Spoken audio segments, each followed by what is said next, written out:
The phone slipped from my fingers and clattered onto the kitchen counter. I couldn't breathe, couldn't think, couldn't process what Mrs. Jenkins from the Lakeside Historical Society had just told me. Your son dropped off the entire Mitchell Railway collection this morning. Such generosity. We've already begun cataloging it for the spring exhibition. Before we jump back in, tell us where you're tuning in from, and if this story touches you, make sure you're subscribed. Because tomorrow I've saved something extra special for you. I steadied myself against the granite countertop, my knuckles turning white. 40 years of family history, gone. In a single morning, without so much as a conversation, the vintage Lionel trains my grandfather salvaged during the Depression. The rare blue comet my father found at an estate sale the day I was born. The hand-painted station house Robert and I restored during our honeymoon. All of it, donated away by my son who had no idea what he'd really done. And Tyler had no clue that those trains weren't just collectibles. They were his future. They were all our futures. But how could he have known when I'd kept Robert's final wishes a secret all these years? My name is Eleanor Mitchell. 5 years ago, I became a widow when my husband Robert suffered a sudden heart attack during his morning jog around Lakeside Park. One moment we were planning our 30-year anniversary trip to Scotland to trace the railways that had inspired his lifelong collection, and the next, I was planning his funeral. Life after Robert was an adjustment I never wanted to make. Our children, Rebecca and Tyler, had already moved out.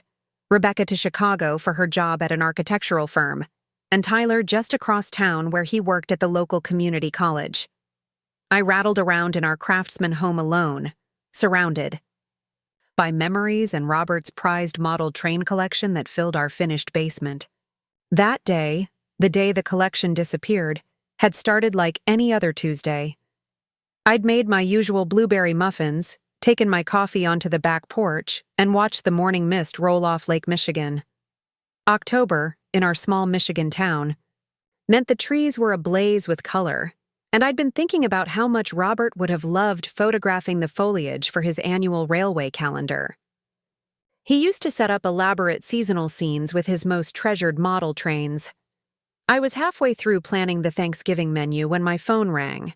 Mrs. Jenkins from the Historical Society sounded absolutely thrilled, which made the blow even worse. Eleanor, I just had to call you right away. Your son Tyler was here at opening time with 3 pickup loads of model trains and memorabilia. The Mitchell collection. We've been trying to get Robert to loan pieces for exhibitions for years, but I never dreamed you'd donate the entire collection to us. The board is absolutely beside themselves. My coffee mug froze halfway to my lips. I'm sorry, what did you say? The donation. Tyler said you decided it was time for the collection to be appreciated by the whole community.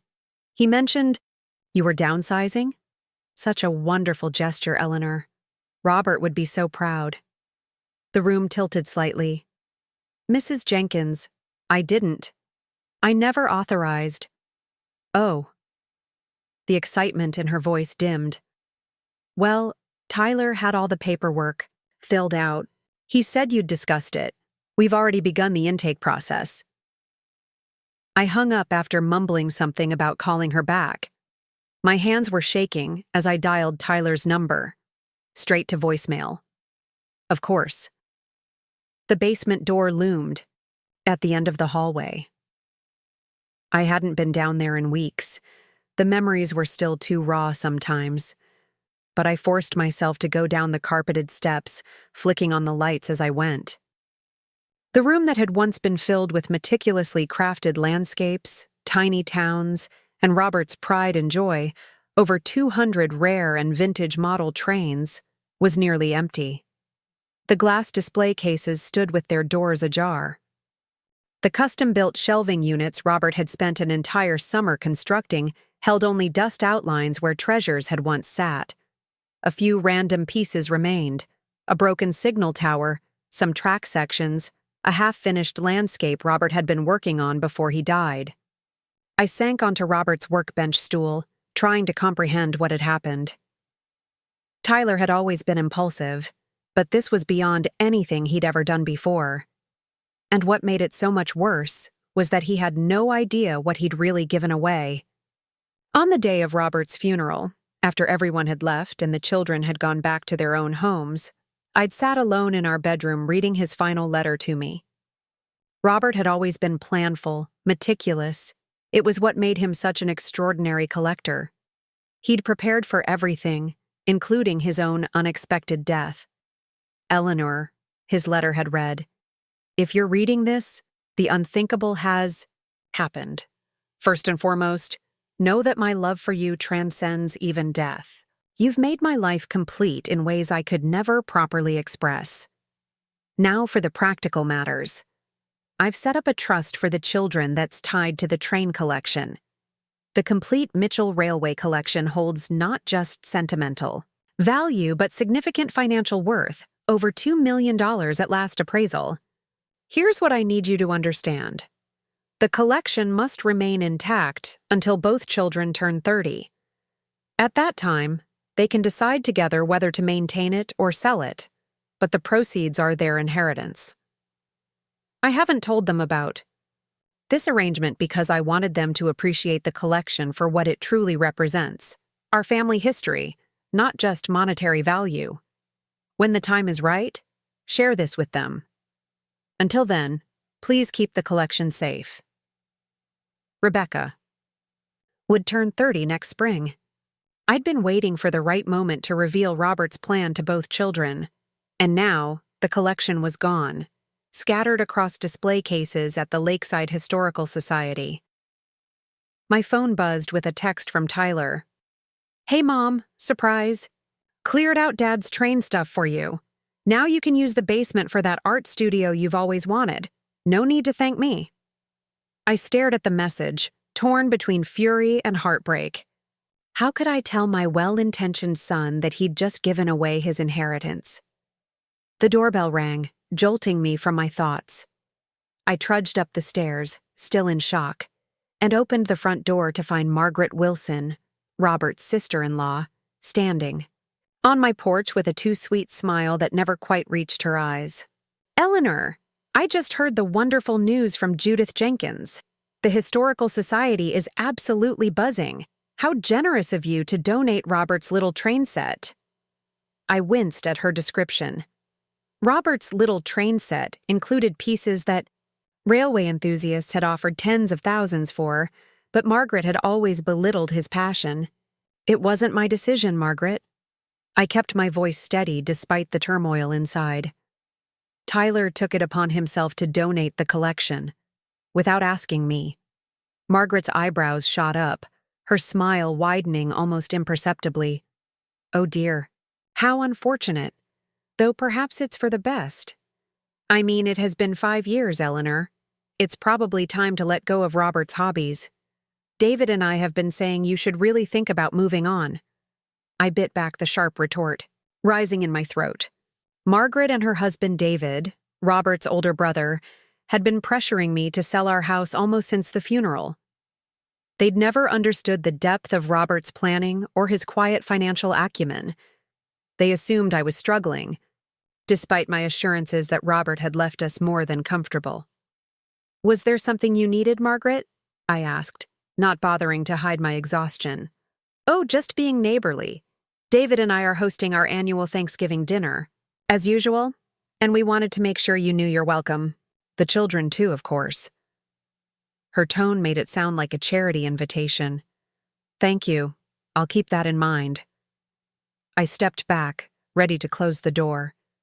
Margaret hesitated, then added, "And Eleanor, if you need help clearing out any more of Robert's things, just let us know. David would be happy to take that workshop equipment off your hands."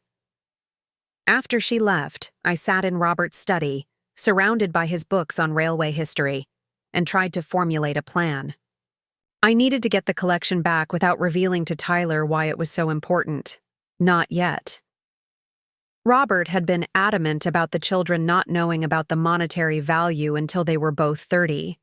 He'd wanted them to appreciate the history, the craftsmanship, the stories behind each piece. I pulled out my phone and dialed the one person who might understand. Preparing and narrating this story took us a lot of time, so if you are enjoying it, subscribe to our channel. It means a lot to us. Now back to the story. Olivia, it's Eleanor. I need your help. Olivia Parker had been my best friend since we were seated alphabetically in 3rd grade, Mitchell next to Parker. She'd stood beside me at my wedding, brought meals for weeks after Robert died, and knew every secret I had, including the truth about the train collection. What's wrong? You sound terrible. Olivia's voice was warm with concern. Tyler donated Robert's entire train collection to the Historical Society. All of it, this morning. The sharp intake of breath told me she immediately understood the implications. The trust. Oh, Ellie, what are you going to do? I don't know. I can't tell him why I need it back without explaining everything, and Robert was so clear about waiting until they were both 30. Can you just ask for it back? Say it was a misunderstanding? I sighed. The donation forms are signed. And you know how proud the Historical Society is about their new acquisition policies after that scandal with the Peterson family trying to reclaim their grandfather's war medals. What about Rebecca? Could she help talk to Tyler? I considered this. Rebecca had always been the practical one, careful and thoughtful where Tyler was spontaneous and emotional. But involving her might mean telling her the truth before it was time. Maybe, I said slowly, but I'd need to be careful about how much I reveal. You need to do something quickly, Olivia warned. Once they start the cataloging process and enter everything into their system. I know. My head was beginning to pound. Let me try talking to Tyler first. Maybe I can convince him it was a mistake without explaining everything. After hanging up, I texted Tyler. Need to talk to you urgently about the train collection. Please come over as soon as you can. His response came almost immediately. Can't today, Mom. Teaching late class, then meeting friends. Tomorrow lunch? Tomorrow. An entire day of knowing Robert's precious collection, our children's inheritance, was being handled by volunteers who had no idea of its true value. Some of those trains were so rare and delicate that improper handling could significantly decrease their worth. I grabbed my purse and car keys. If I couldn't reach Tyler, and I couldn't explain the situation to the Historical Society, I needed to at least make sure they understood what they were dealing with.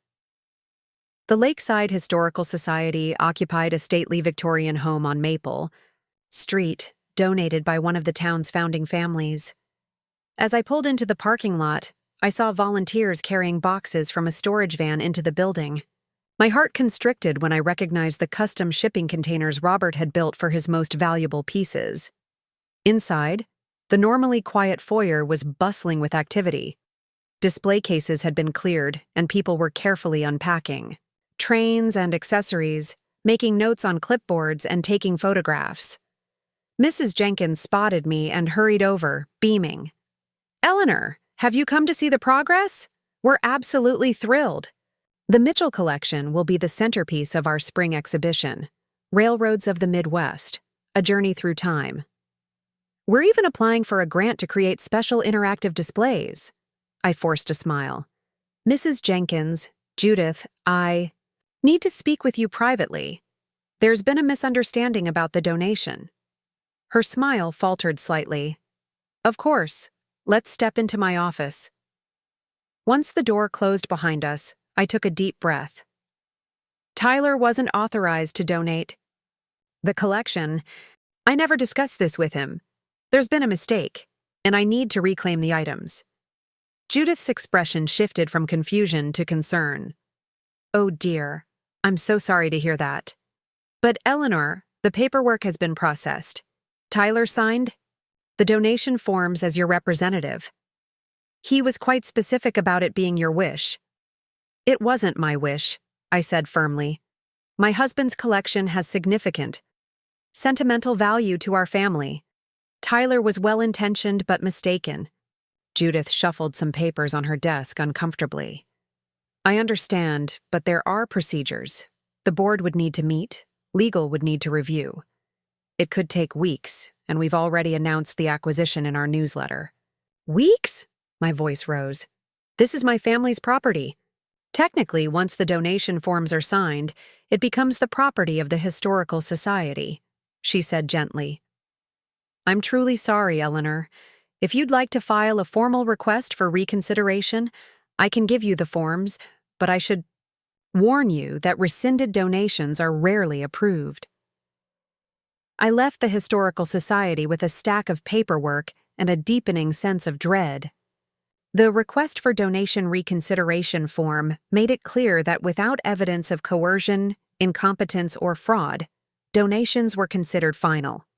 And explaining the real reason, that the collection was tied to a trust that couldn't be revealed yet, would mean going against Robert's explicit wishes. As I drove home, my phone rang. Rebecca. Mom? Her voice was tight with concern. I just got a weird call from Aunt Margaret congratulating me on your generous donation to the Historical Society. What's going on? I gripped the steering wheel harder. Of course Margaret would call Rebecca immediately. It's complicated, honey. Tyler took your father's train collection to the Historical Society this morning, without asking me. He what? Rebecca's shock quickly turned to anger. That collection was Dad's life. How could he just give it away? And why would Aunt Margaret be calling me about it? She always hated Dad's trains. You know your aunt, I sighed. Any excuse to insert herself. I'm calling Tyler right now. This is unacceptable. Rebecca, wait. But she had already hung up. I pulled into my driveway with a growing sense that things were about to spiral out of control. Rebecca would confront Tyler. Tyler would get defensive, and in the middle of their argument, the truth about the inheritance might come out in the worst possible way. As I stepped out of my car, I noticed David Wilson's SUV parked across the street. Robert's brother watching my house. Again. Ever since Robert's death, David and Margaret had taken an uncomfortable interest in my finances, my home, and particularly Robert's possessions. They'd been stunned when the will revealed that Robert had left everything to me and the children, with nothing for his brother beyond a few sentimental items. I pretended not to see David as I walked to my front door, but I could feel his eyes following me. Something told me that Margaret's quick call to Rebecca wasn't just idle gossip. The Wilsons were circling, and I needed to figure out why. Inside, I went straight to Robert's study and unlocked the bottom drawer of his desk, where I kept his letter and the trust documents. As I reread the terms, my worry deepened. The trust specifically stated that the collection must remain intact, in family possession, until both children reached 30. If the collection was dispersed or sold before then, the trust would revert to a contingent beneficiary. And there, in black and white, was the name I'd forgotten. David Wilson. My hands began to shake. If we couldn't recover the collection, David and Margaret would inherit everything Robert had set aside for our children. $2 million would slip through our fingers, all because Tyler had been trying to do something nice for me. The doorbell rang, startling me so badly I dropped the papers. I quickly gathered them, locked them away again, and went to answer the door, half expecting to find David standing there. Instead, it was Tyler, looking confused and agitated. Mom, Rebecca just called me freaking out about Dad's trains. What's going on? I pulled my son into a hug, fighting back tears. We need to talk. I guided Tyler to the kitchen table, my mind racing to find the right words. His expression was a mixture of confusion and dawning realization that he might have made a terrible mistake. The afternoon light streamed through the bay windows, illuminating the dust motes that danced between us, a physical manifestation of the tension filling the room. Mom, what's going on? Rebecca called me practically shouting about Dad's trains. I thought you'd be happy. His voice trailed off as he took in my expression. I wrapped my hands around my mug of now cold coffee, trying to steady myself. Tyler, those trains weren't just collectibles. They meant everything to your father. I know they were his hobby, but it's been 5 years, Tyler said, leaning forward. You haven't touched them, Mom. The basement is just sitting there, a shrine to Dad that you can't even bring yourself to visit anymore. I thought it would help you move on. The sincerity in his eyes nearly broke me. He really had been trying to help in his own misguided way. Honey, I appreciate that you were thinking of me, I really do. But that collection wasn't yours to give away. It wasn't even mine, not entirely. Tyler's brow furrowed. What do you mean? Dad left everything to you. I chose my words carefully, remembering Robert's wishes. Your father had specific plans for his collection. It was meant to stay in the family. But it is staying in the family. The Lakeside family. The whole town can appreciate it now. Tyler's earnestness made this even harder. Mrs. Jenkins said they're going to create a special exhibit dedicated to Dad. Isn't that better than those trains gathering dust in our basement? Before I could respond, the front door burst open, and Rebecca stormed in. My daughter had always been the spitting image of me, same chestnut hair, same determined set to her jaw, but in that moment, she was all Robert, vibrating with the same controlled anger he would display on the rare occasions when something pushed him past his limit. What were you thinking? She demanded, throwing her purse on the counter and fixing Tyler with a glare. You had absolutely no right. Tyler stood up, his own temper flaring.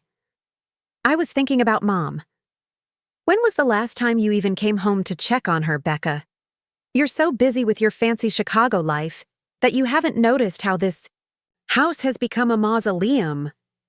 Stop it, both of you, I said, raising my voice just enough to cut through their argument. This isn't helping. Rebecca took a deep breath, visibly trying to calm herself as she sat down across from me. Mom, I'm sorry, but Tyler needs to understand what he's done. That collection was Dad's legacy.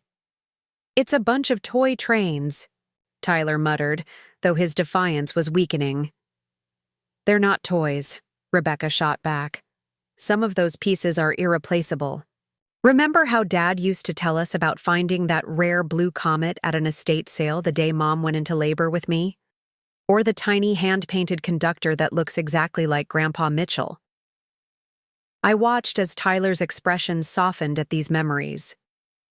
He might have acted impulsively, but he loved his father just as much as Rebecca did.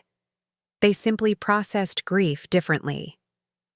I didn't think, Tyler began. That's obvious, Rebecca interrupted. Enough, I said firmly. What's done is done. Now we need to figure out how to get the collection back.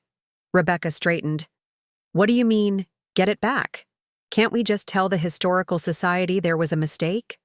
I explained my conversation with Judith Jenkins, watching as both my children's expressions fell when they realized the complexity of the situation. So we need lawyers? Rebecca asked, her practical mind already seeking solutions. Not necessarily, I hedged, still reluctant to reveal the whole truth. First, I think we should try speaking with the board directly. Tyler, since you were the one who made the donation, you might have the best chance of explaining that it was a misunderstanding. Tyler nodded eagerly, clearly relieved to have a way to fix his mistake. I'll go first thing tomorrow. I'll explain everything. Rebecca wasn't satisfied. Mom, there's something you're not telling us. Why are you so adamant about getting this collection back specifically? I understand it has sentimental value, but you seem desperate. Sometimes I forgot how perceptive my daughter could be. Just like her father, she noticed the details others missed, the subtle shifts in tone and expression that revealed deeper truths. Your father wanted the collection to stay in the family, I repeated carefully. He was very clear about that. Rebecca studied me, her eyes narrowing slightly. There's more to it, isn't there? Our conversation was interrupted by a knock at the door. Tyler went to answer it, and I heard Margaret Wilson's saccharine voice floating down the hallway. "Tyler, darling, we heard you were in town. David," and I just had to stop by. I exchanged a glance with Rebecca, who rolled her eyes subtly. Neither of us had ever been fond of Robert's sister-in-law, whose thinly veiled criticisms had been a constant throughout our family gatherings. Margaret swept into the kitchen like she owned it, David trailing behind her with the uncomfortable expression he always wore when his wife was on a mission. Margaret took in the scene, the three of us clearly in the middle of a serious discussion, and smiled with barely disguised satisfaction. "Family meeting? How lovely. We won't interrupt for long. We just wanted to personally thank Tyler for his generous donation to the Historical Society. Such a wonderful tribute to Robert." The emphasis she placed on tribute made it sound like a funeral arrangement rather than preserving a legacy. David lingered in the doorway, not quite meeting my eyes. "Actually," Tyler said, straightening his shoulders, "there's been a misunderstanding. I'm going to the Historical Society tomorrow to explain that the donation was a mistake."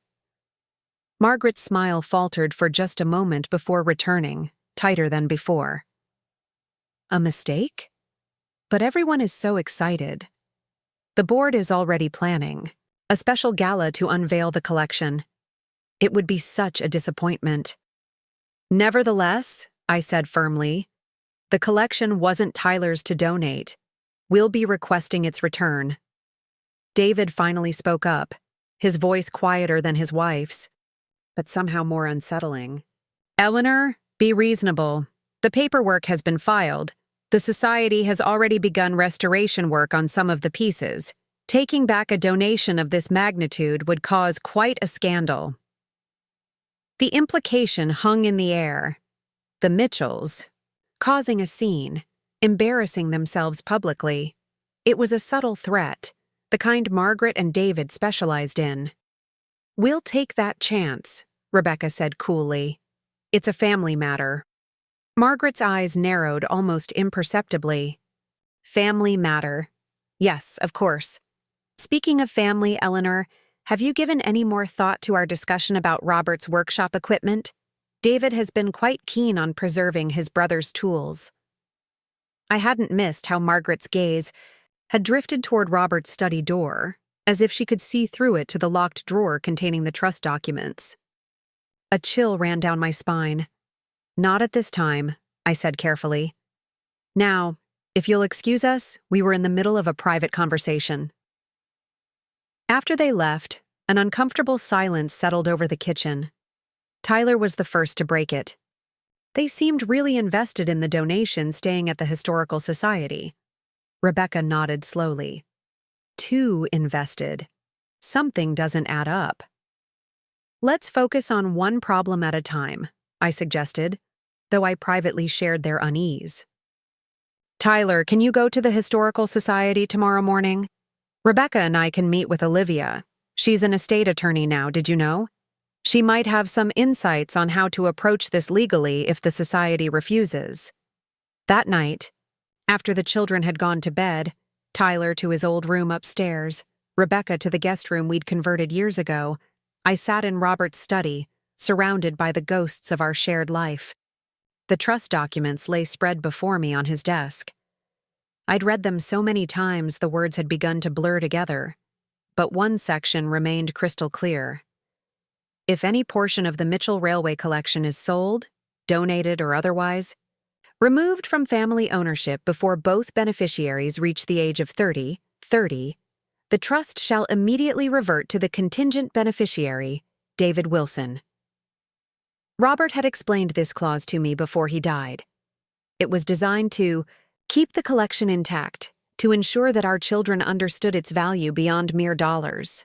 The contingent beneficiary clause was just a formality, he'd assured me, a legal necessity that would never come into play because we would keep the collection safe. Except now the collection wasn't safe. It was being cataloged by well-meaning volunteers who had no idea they were handling the key to my children's financial future. And somehow, David and Margaret knew. I couldn't explain how, but their eagerness about the donation, Margaret's satisfaction when she'd realized we were arguing, David's unusual silence, they knew about the trust. My suspicions were confirmed the next morning when Tyler returned. From the Historical Society, his expression a mixture of frustration and confusion. "They won't return the collection," he said, dropping into a kitchen chair. Mrs. Jenkins was sympathetic, but she said the board met in an emergency session last night and voted unanimously to keep the donation. "An emergency session?" Rebecca questioned from where she stood by the coffee pot. "That seems excessive for a routine donation." "That's not all," Tyler continued. "Guess who called the emergency meeting? David Wilson. Apparently, he's been a major donor to the society for years. And he's on the board." The pieces suddenly fit together. David hadn't been watching my house yesterday out of idle curiosity. He'd been waiting to see my reaction to the donation. And then he'd immediately called an emergency board meeting to ensure the collection couldn't be returned. "Mom?" Rebecca's voice pulled me from my thoughts. What's really going on here? Why would Uncle David care so much about Dad's train? Collection? I looked at my children. Tyler, with Robert's kind eyes and impulsive heart. Rebecca, with my determination and her father's attention to detail. They deserved to know the truth, even if it wasn't how Robert had wanted them to learn it. "There's something I need to show you both," I said quietly, leading them to Robert's study. I unlocked the desk drawer and removed the trust documents and Robert's letter. As they read, I watched their expressions change from confusion to shock to anger. $2 million? Tyler whispered, his face pale. "The collection is worth $2 million? And it reverts to Uncle David if it leaves the family before we're both 30, Rebecca added, her legal mind immediately grasping the implications. Which it just did, because of the donation. Tyler looked stricken. "This is my fault. I had no idea." "Of course you didn't," I said gently. "Your father wanted it that way. He didn't want you to value the collection for its monetary worth. He wanted you to appreciate the history, the craftsmanship, the stories behind each piece. So Uncle David and Aunt Margaret," Rebecca's voice hardened, "somehow found out about the trust," I finished, "and they've been waiting for an opportunity like this." "But why wouldn't Dad tell us about the trust?" Tyler asked, still processing. "Why keep it a secret until we were 30? I smiled sadly. "Your father believed that true appreciation for beautiful things couldn't exist alongside knowledge of their price tag. He wanted you to love the collection for what it represented, our family history, his passion, not for what it was worth." Rebecca was already in problem-solving mode. "We need a lawyer, a good one. Olivia can recommend someone specializing in trusts." "And I need to fix this," Tyler said firmly. "I'm the one who made the donation. There has to be a way to undo it." I squeezed his hand. "We'll figure it out together.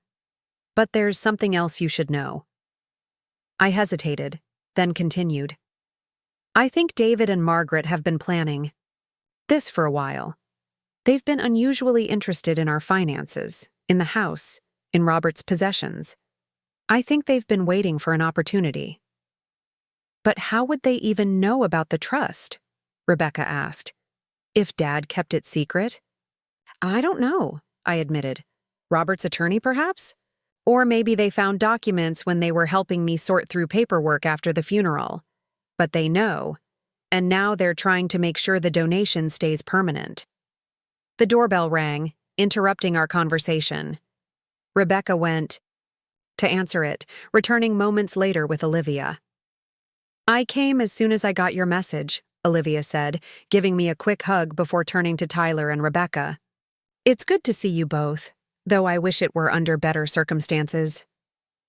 Olivia had been my rock since Robert's death, steady and practical even in the midst of grief. Seeing her now, with her familiar no-nonsense expression and the legal pad already in her hand, brought a wave of relief. If anyone could help us navigate this mess, it was Olivia.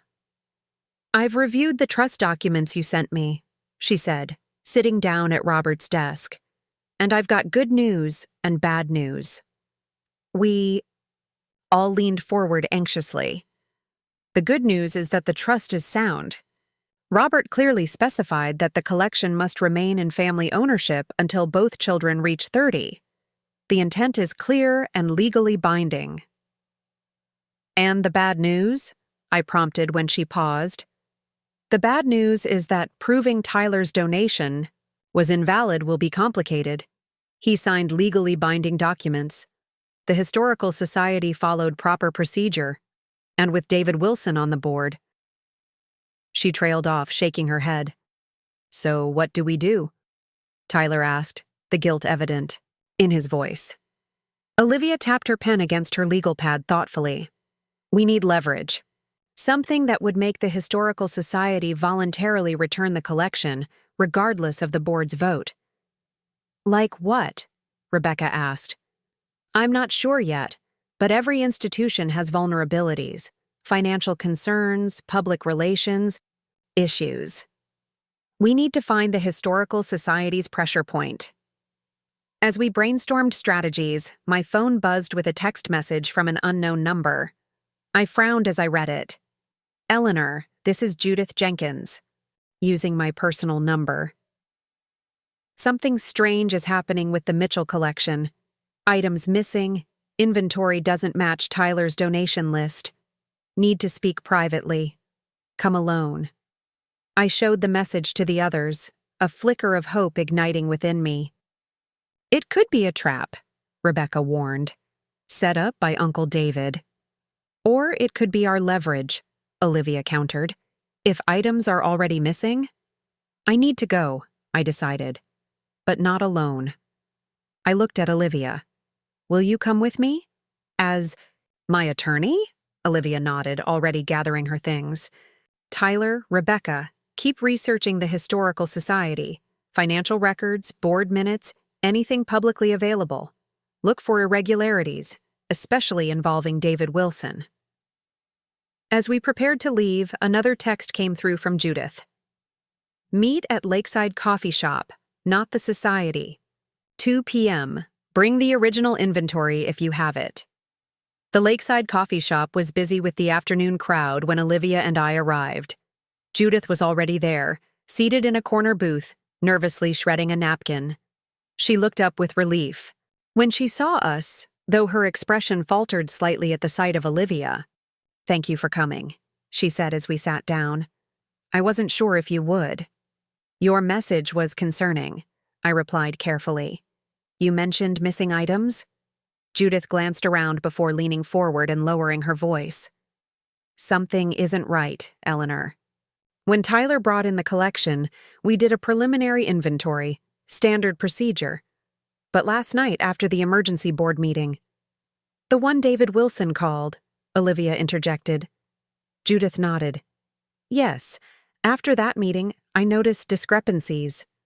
Some of the most valuable pieces weren't where they should be.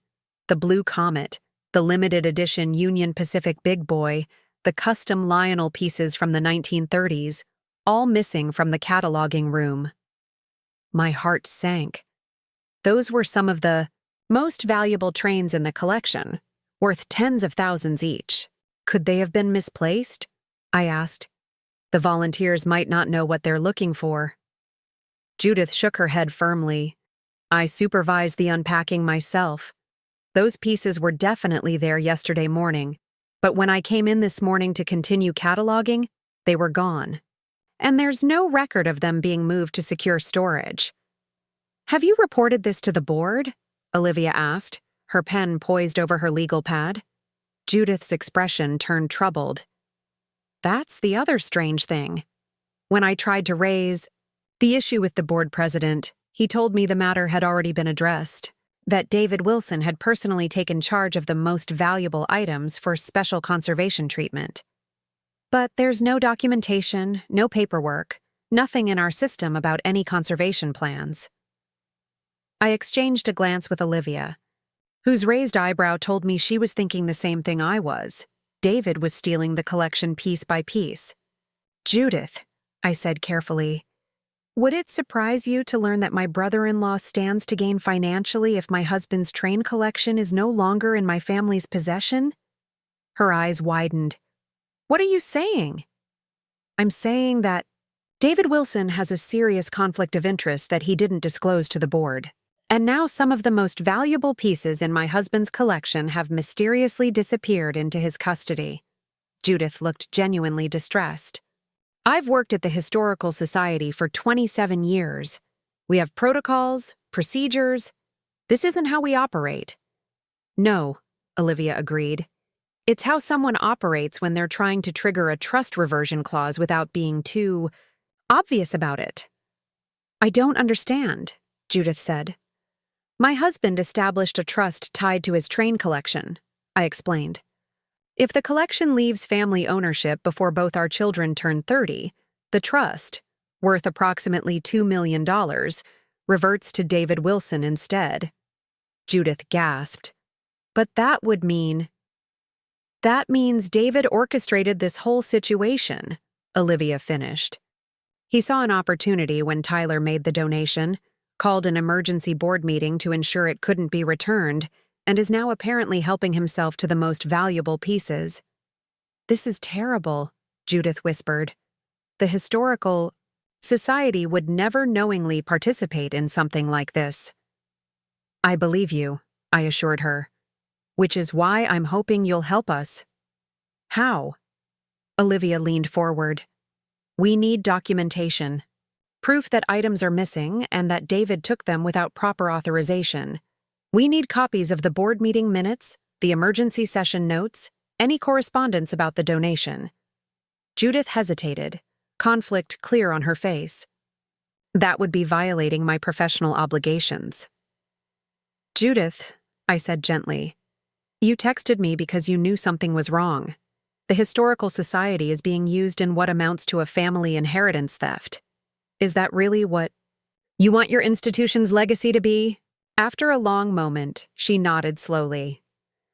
I'll need time to gather everything discreetly, and I can't formally release anything without board approval. Informally, then, Olivia suggested. For now, we just need to understand what we're dealing with. As we left the coffee shop, Olivia was already making calls to colleagues specializing in trust law. This changes everything, she told me as we walked back to my car. If David is removing items from the collection, he's essentially admitting the donation shouldn't have happened. We might be able to use this to force a return of the entire collection. If we can prove it, I reminded her. That's what Judith is going to help us with. And in the meantime, she gave me a meaningful look. You might want to start documenting everything. Your interactions with David and Margaret, any unusual behavior since Robert's death. If they've been planning this, there might be a pattern we can establish.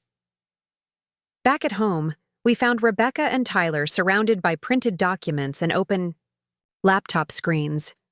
They looked up eagerly when we entered. We found something, Rebecca announced, holding up a stack of papers. Financial records for the Historical Society going back 5 years. Guess who suddenly became their largest donor 3 years ago? Uncle David, I guessed. Exactly. Right after Dad died. He's donated over $100,000 since then. And look at this. She handed me a document with several sections highlighted. He specifically earmarked his donations for collection acquisition and preservation. He's been setting this up for years. Tyler, who had been uncharacteristically quiet, spoke up. There's more. I called Dad's old attorney, Mr. Greenberg. Told him I was trying to understand Dad's estate planning. He wouldn't give me specifics because of attorney-client privilege, but he did say something interesting. We all looked at him expectantly. He said that about a month before Dad died, someone requested copies of all trust documents related to Dad's estate. The request came from a law firm representing David Wilson. A cold weight settled in my stomach. So David has known about the trust for years, even before Robert died. Which means this wasn't opportunistic, Olivia concluded grimly. This was premeditated. They've been waiting for a chance to trigger that reversion clause. And I handed it to them, Tyler said bitterly, on a silver platter. I moved to sit beside my son, putting my arm around his shoulders. You couldn't have known. None of us saw this coming. So what do we do now? Rebecca asked, her analytical mind already moving past shock to solutions. Olivia considered for a moment. We fight on multiple fronts. First, we formally challenge the donation based on Tyler's lack of authority to represent Eleanor. Second, we alert the Historical Society Board, except David, obviously, about the missing items and the conflict of interest. Third, she said, her expression hardening, we confront David and Margaret directly. Confront them? I questioned, uncertainty creeping into my voice. Is that wise? Sometimes the direct approach is best, Olivia replied. Let them know we're on to them. See how they react. It might give us additional ammunition. As if on cue, my phone rang. Margaret Wilson's name flashed on the screen. I looked at the others, then put the phone on speaker. Hello, Margaret. Eleanor, darling. Her voice dripped with false sweetness. I've just heard the most disturbing news. Are you really trying to take back Robert's trains from the Historical Society? After Tyler so generously donated them? I took a deep breath, choosing my words carefully. The donation was made without my authorization, Margaret, and apparently some of the most valuable pieces are already missing, in David's possession, from what I understand. A beat of silence, then, I'm sure there's been a misunderstanding. David is simply helping to preserve the more delicate items. He knows how much they meant to Robert. Does he? I asked coolly. Then he should understand why they need to be returned to the family. All of them. Eleanor. Margaret's voice hardened slightly, the pretense of warmth slipping. Be reasonable. The donation has been made. The society has announced it publicly. Trying to rescind it now would just cause embarrassment for everyone, especially Tyler.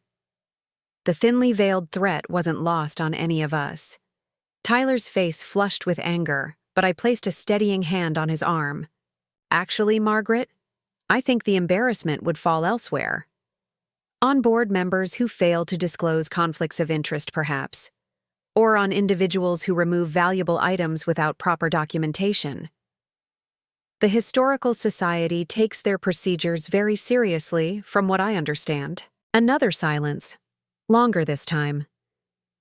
When Margaret spoke again, her voice had lost its honeyed tone entirely. You're making a mistake, Eleanor. David and I have only ever wanted what's best for the family. For your family, perhaps, I replied, evenly. Not for mine. We should talk about this in person, she said abruptly. Dinner tonight.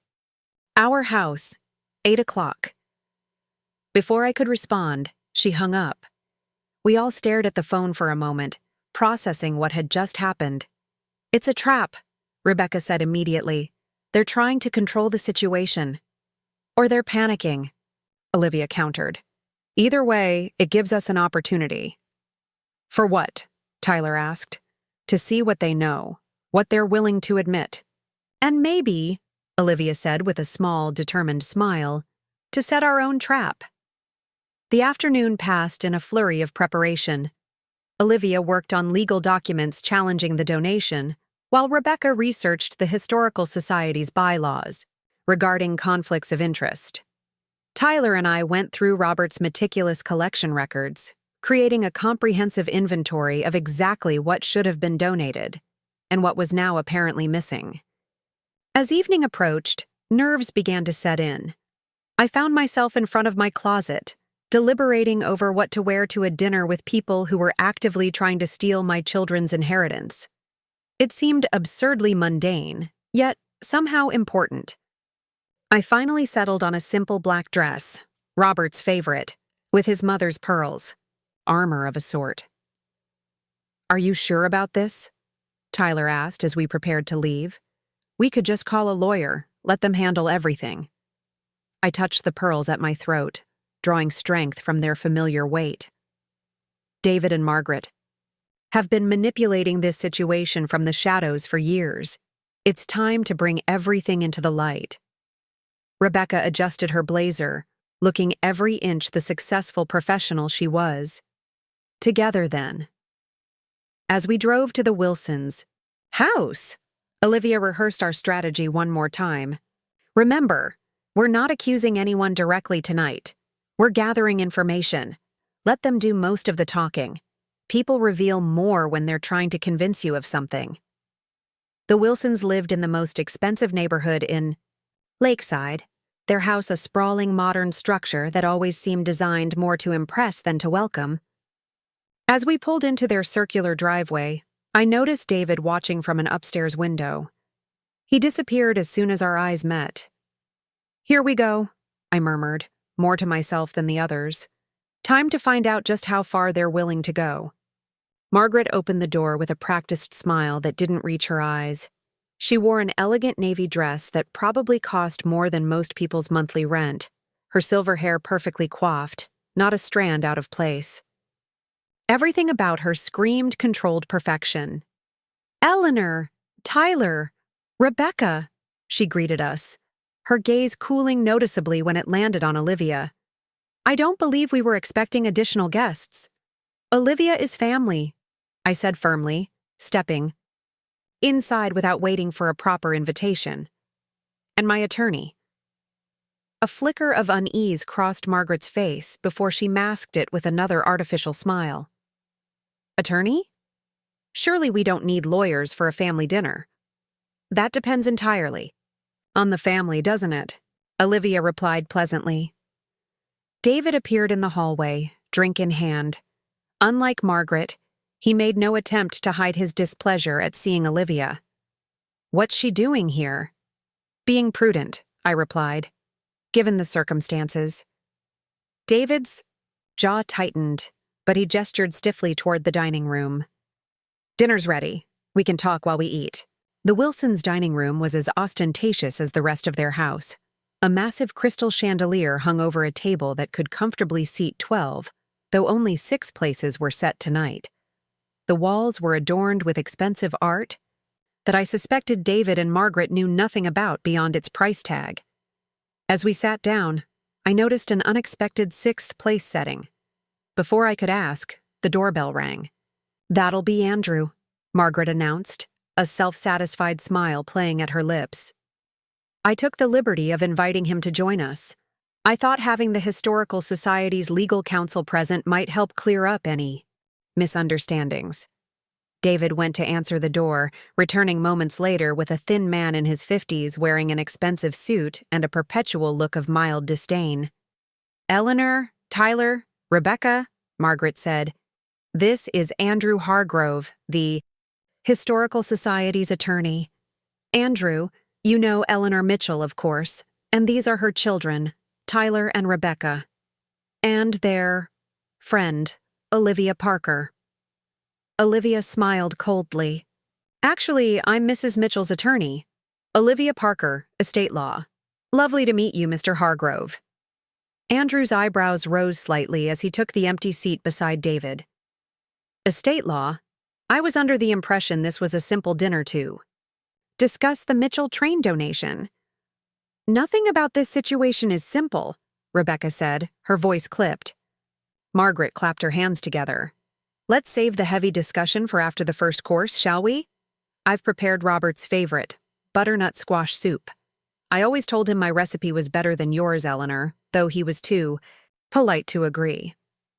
I bit back a retort, remembering Olivia's advice to let them reveal themselves. Robert had actually detested Margaret's soup, too sweet, too heavy on the nutmeg, but had always eaten it politely at their dinner parties. Just one of the many small fictions that had characterized our relationship with the Wilsons over the years. While Margaret served the soup, David kept the conversation deliberately light, asking Rebecca about her work in Chicago, Tyler about his classes at the community college. It was surreal. This pantomime of normal family dinner conversation while the real issues loomed unspoken between us. Finally, as the soup bowls were cleared away, David leaned back in his chair, swirling his wine glass. "So, Eleanor, Margaret tells me you're having second thoughts about Tyler's generous donation." "Tyler wasn't authorized to make that donation," I replied evenly. "And you know it." David feigned surprise. "How would I know that? Tyler came to the Historical Society with all the proper paperwork, signed as your representative. Everything appeared to be in order." Andrew Hargrove nodded in agreement. From a legal standpoint, the donation was properly executed. The paperwork clearly designated Tyler as acting on your behalf, Mrs. Mitchell. Tyler shifted uncomfortably beside me. I never claimed to be representing my mother. I thought I was doing something nice, making a decision about items that hadn't been touched in years. "The intent doesn't change the legal reality," Andrew said dismissively. "The forms were signed, the donation was accepted. The collection now belongs to the Lakeside Historical Society." Olivia set down her wine glass deliberately. "Actually, Mr. Hargrove, intent is rather important in contract law, as is disclosure of conflicts of interest. I'm curious, were you aware that David Wilson stands to gain approximately $2 million if the Mitchell train collection remains out of family ownership?" Andrew's expression shifted from smug to confused. "I don't know what you're talking about." "No?" Olivia asked innocently. How strange that a board member with such a significant financial interest in a donation wouldn't disclose it. Almost as strange as valuable pieces from that donation disappearing into said board member's personal custody without proper documentation. Margaret's soup spoon clattered against her bowl. "That's absurd. David is simply helping preserve the more valuable pieces. At his home?" Rebecca asked pointedly. "Without documentation? That seems like an unusual preservation method for a professional historical society." Andrew Hargrove looked increasingly uncomfortable. "I'm not aware of any items being removed from society premises." "Then you should speak with Judith Jenkins," I suggested. "She's quite concerned about several high-value pieces that are suddenly missing from the cataloging room. Pieces that David apparently removed without following standard protocols." David's face had flushed a dangerous shade of red. "This is ridiculous. I'm on the board. I have every right to steal from the very institution you claim to support?" Tyler interjected, his voice sharp with newfound confidence. "Is that why you've been making those large donations for the past 3 years? Setting yourself up as a respected board member so you could eventually pull this off?" "Careful, young man," David growled. "You don't want to make accusations you can't back up." "We have copies of the Historical Society's financial records," Rebecca said coolly. "Your donation pattern is quite interesting. Almost as interesting as the timing of your law firm requesting copies of Dad's trust documents a month before he died." The room went utterly silent. Margaret's face had gone pale, her fingers gripping her napkin so tightly her knuckles turned white. "What trust documents?" Andrew asked, looking between David and me with growing confusion. I met David's gaze steadily. "My husband established a trust for our children, contingent on his train collection remaining in family ownership, until both Tyler and Rebecca turned 30. If the collection leaves family ownership before then, the trust, valued at approximately $2 million, reverts to a contingent beneficiary. Care to guess who that is, David?" David's expression hardened, but he remained silent. Andrew Hargrove set down his fork, his legal mind clearly processing the implications. "Mrs. Mitchell, are you suggesting that Mr. Wilson had prior knowledge of this arrangement? That he deliberately manipulated the donation process to trigger this reversion clause?" "I'm not suggesting it," I replied calmly. "I'm stating it is fact. David requested copies of Robert's trust documents shortly before my husband's death. He's been planning this for years, becoming a major donor to the Historical Society, joining the board, positioning himself to take advantage of any opportunity to get his hands on that collection." And my mistake gave him that opportunity," Tyler added quietly. Margaret's composure finally cracked. "This is preposterous. We've done nothing wrong. David has only ever wanted what's best for Robert's legacy." "By stealing from his nephews?"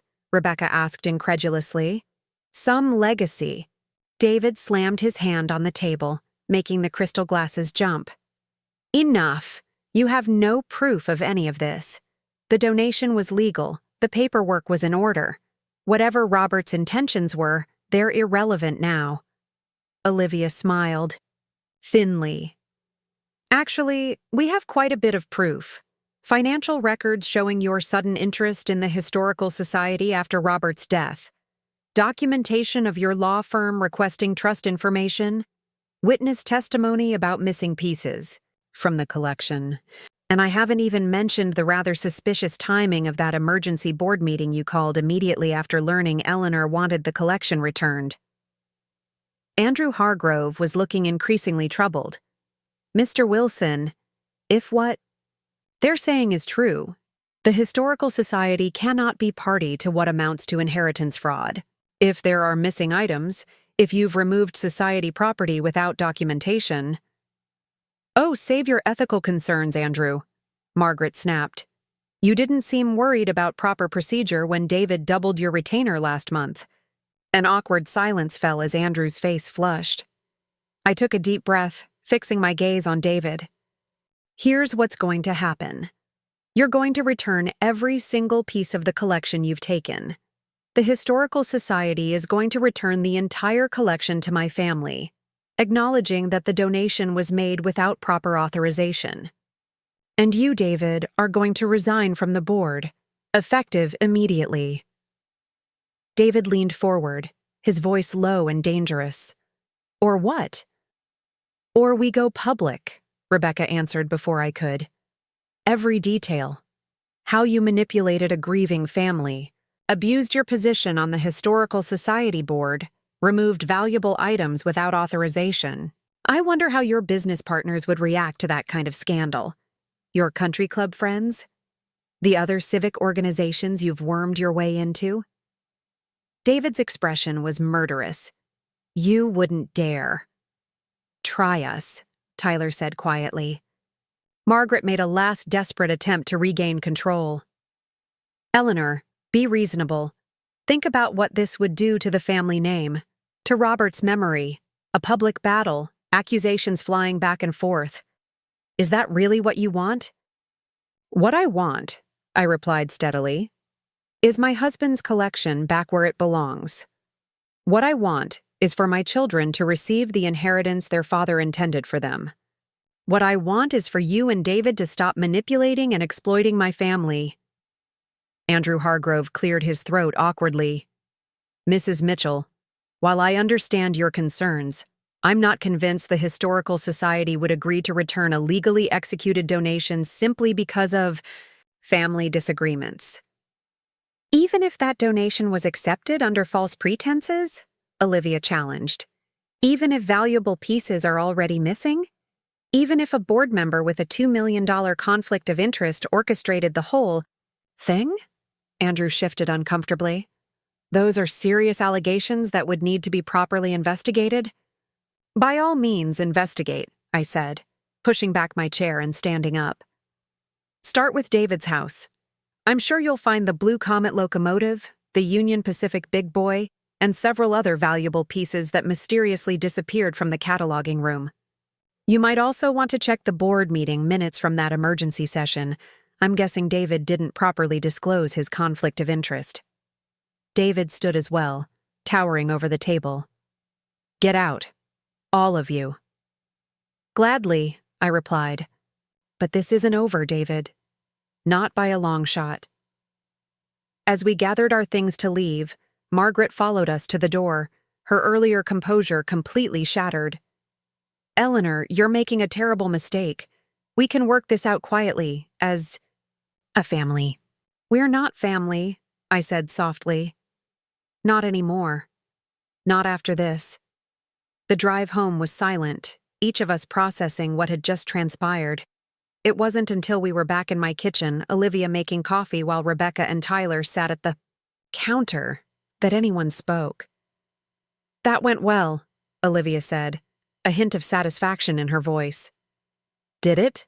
Tyler asked uncertainly. They didn't exactly agree to anything. Rebecca drummed her fingers on the counter thoughtfully. "No, but we rattled them, and that lawyer, Hargrove, he's worried. You could see it in his face when we mentioned the missing items." "The question is," I said, accepting the mug of coffee Olivia handed me, "what will they do next? David and Margaret won't give up easily. Not with $2 million at stake." My phone buzzed with an incoming text. It was from Judith Jenkins. "Meeting with full board tomorrow, 9 a.m. Bringing documentation of missing items. D. Wilson furious." I showed the text to the others. "They're moving fast," Olivia observed. "David must be trying to control the narrative before we can present our case to the full board." "Then we need to move faster," Rebecca declared. "We should be at that meeting." "I've already prepared the legal challenge to the donation," Olivia said. "And I have a colleague reviewing the trust documents. But we still need concrete proof that David has taken pieces from the collection." Tyler had been uncharacteristically quiet, but now he straightened, a determined look on his face. "I know where the trains are." We all turned to look at him. "When I was younger," he explained, "Uncle David used to show me his special collection room whenever we visited. It's behind his home office, a climate-controlled space where he keeps his rare books and antiques. That's where the trains will be. I guarantee it." "Great," Rebecca said sarcastically. "But unless we're planning a break-in, that doesn't help us much." Tyler smiled slightly. "Actually, it might. Remember last Christmas when Aunt Margaret was bragging about their new smart home system? They installed security cameras throughout the house, including the collection room." "And?" I prompted, not seeing where he was going with this. "And," Tyler continued, his smile widening, "they asked me to set it up for them. The system uploads to a cloud server, which I help them configure, using their email address and a password. They probably haven't changed." Olivia raised an eyebrow. "Are you suggesting we hack into their security system?" "Not hack," Tyler corrected. "Access, with the credentials they gave me when they asked for my help. If David moved those trains into his collection room, there will be video evidence of exactly when he did it." Rebecca looked impressed. "That could work. It's their own security system, evidence they created themselves." "Is that legal?" I asked Olivia uncertainly. She considered for a moment. "It's a gray area. They gave Tyler the credentials, asked for his help setting up the system. He never formally relinquished that access. If we find evidence of what amounts to theft from the Historical Society, and we immediately turn that evidence over to the proper authorities." She shrugged. "I'd rather ask forgiveness than permission in this case." Tyler was already opening his laptop. "The login should be Margaret's email and the password was their anniversary plus Wilson. They wanted something easy to remember, but secure." He typed quickly, his fingers flying over the keyboard. After a few moments, he looked up triumphantly. "I'm in." We gathered around the laptop as Tyler navigated through the security system interface. "There," he said, pointing to an icon labeled Collection Room. "Let's see what Uncle David's been up to."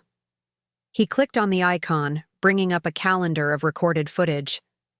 "Look at that. Heavy activity yesterday, right after the donation was made." He selected the time frame, and the video began to play. The footage was crystal clear.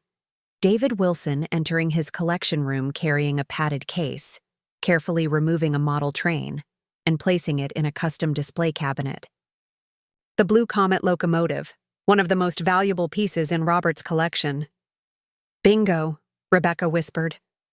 Tyler fast-forwarded through more footage, documenting David making multiple trips, bringing in more items from the collection, arranging them in his private display cases with obvious satisfaction.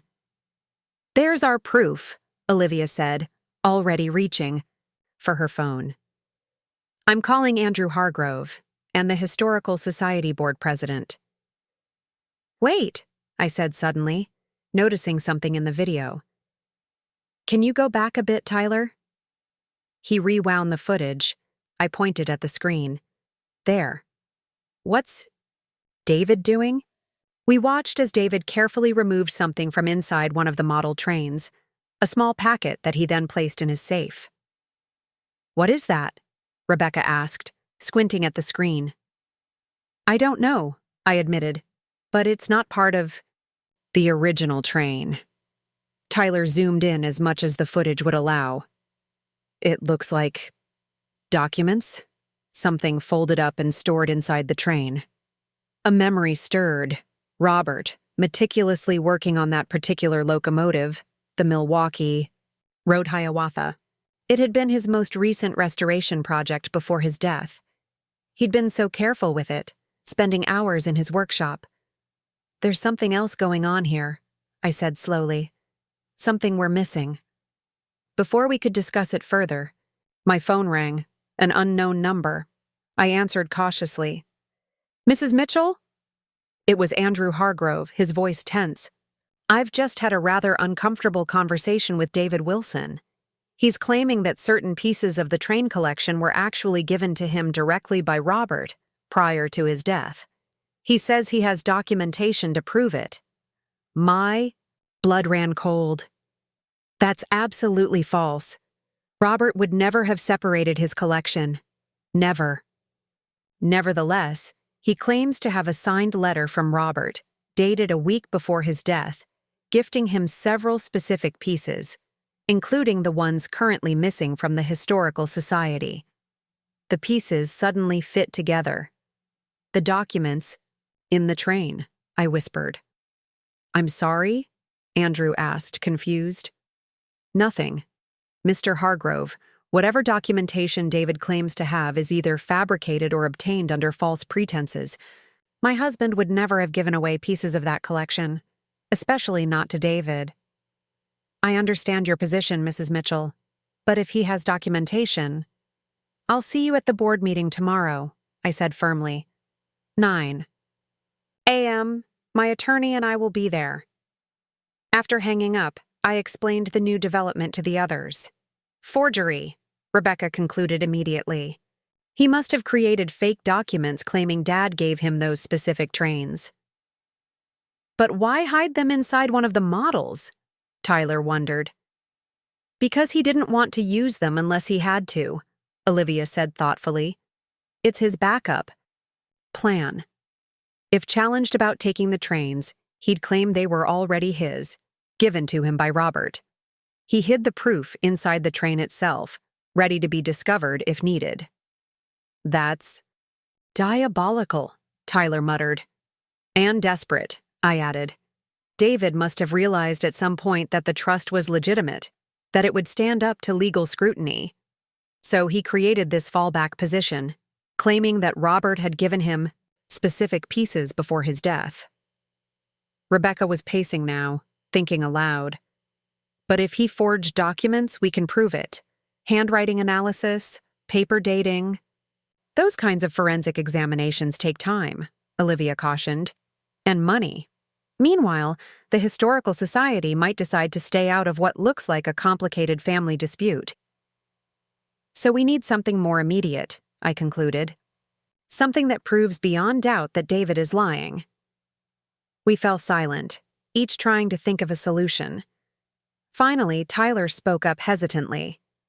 What about Dad's journals? I looked at him in surprise.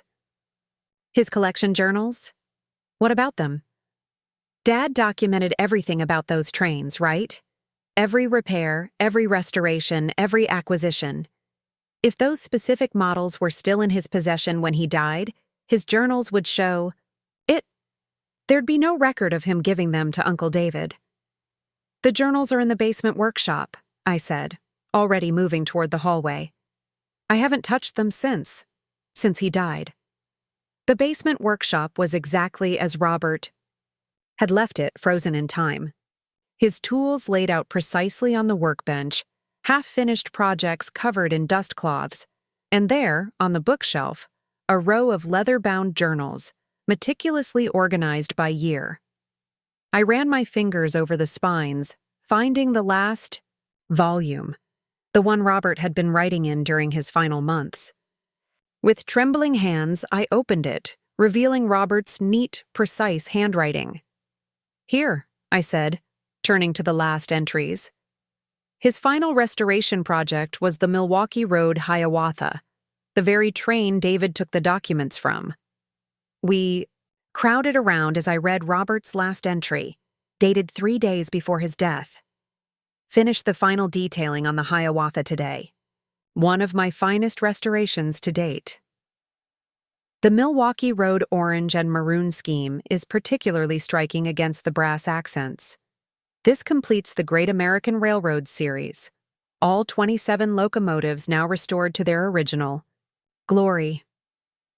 When the children are old enough to appreciate the collection's true value, I hope they'll understand what these trains represent. Not just monetary worth, but American history, craftsmanship, and the power of preservation. "There," Rebecca said triumphantly. "Proof that Dad still had all 27 locomotives in the series when he died. No mention of giving any to Uncle David." "And look," Tyler added, pointing to an inventory list at the back of the journal. "Dad kept track of every single piece, including all the ones Uncle David now claims were gifted to him." Olivia was already taking photographs of the journal entries with her phone. "This is excellent evidence. Combined with the security footage of David moving the trains into his collection room yesterday, it completely undermines his claim that Robert gave him those pieces years ago." I closed the journal gently, feeling a wave of gratitude toward my meticulous husband. Even from beyond the grave, Robert was helping us protect what mattered. "So, what's our next move?" Tyler asked. Olivia checked her watch. "It's late. We should all get some rest before tomorrow's board meeting. I'll prepare a formal presentation of our evidence, the journal entries, the security footage, the financial records showing David's conflict of interest. We'll make it impossible for the board to ignore what's happened." As the others headed upstairs, I lingered in Robert's workshop, running my hands over his tools, breathing in the faint scent of wood polish and metal that still hung in the air. "We're going to fix this, Robert," I whispered. "I promise." The next morning dawned clear and cold, a fresh layer of frost coating the trees outside my window. I'd barely slept, my mind racing with all that had happened and all that was still to come.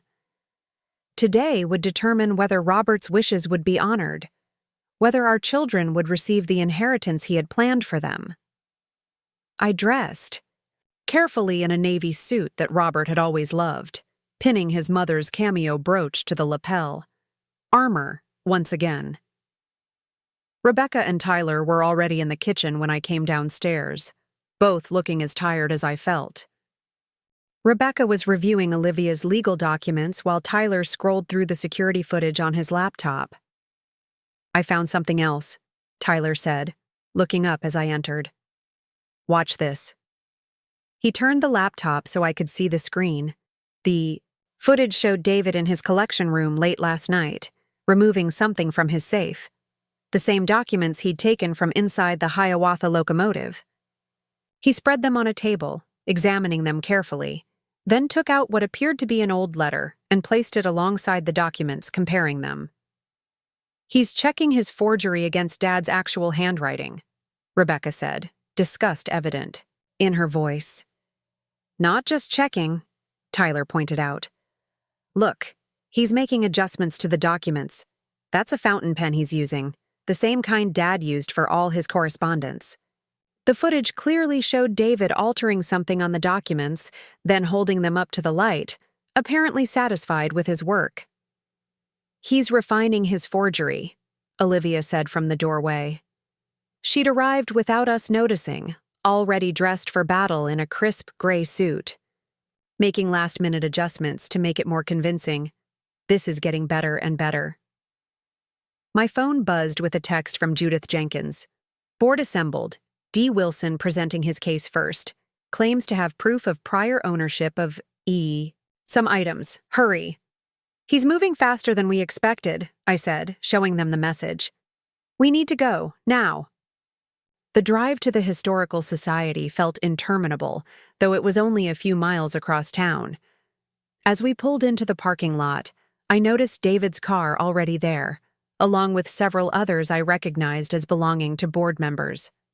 Stay calm, stay focused, Olivia advised as we walked toward the building. Let me do most of the talking unless directly questioned. Don't let David provoke you.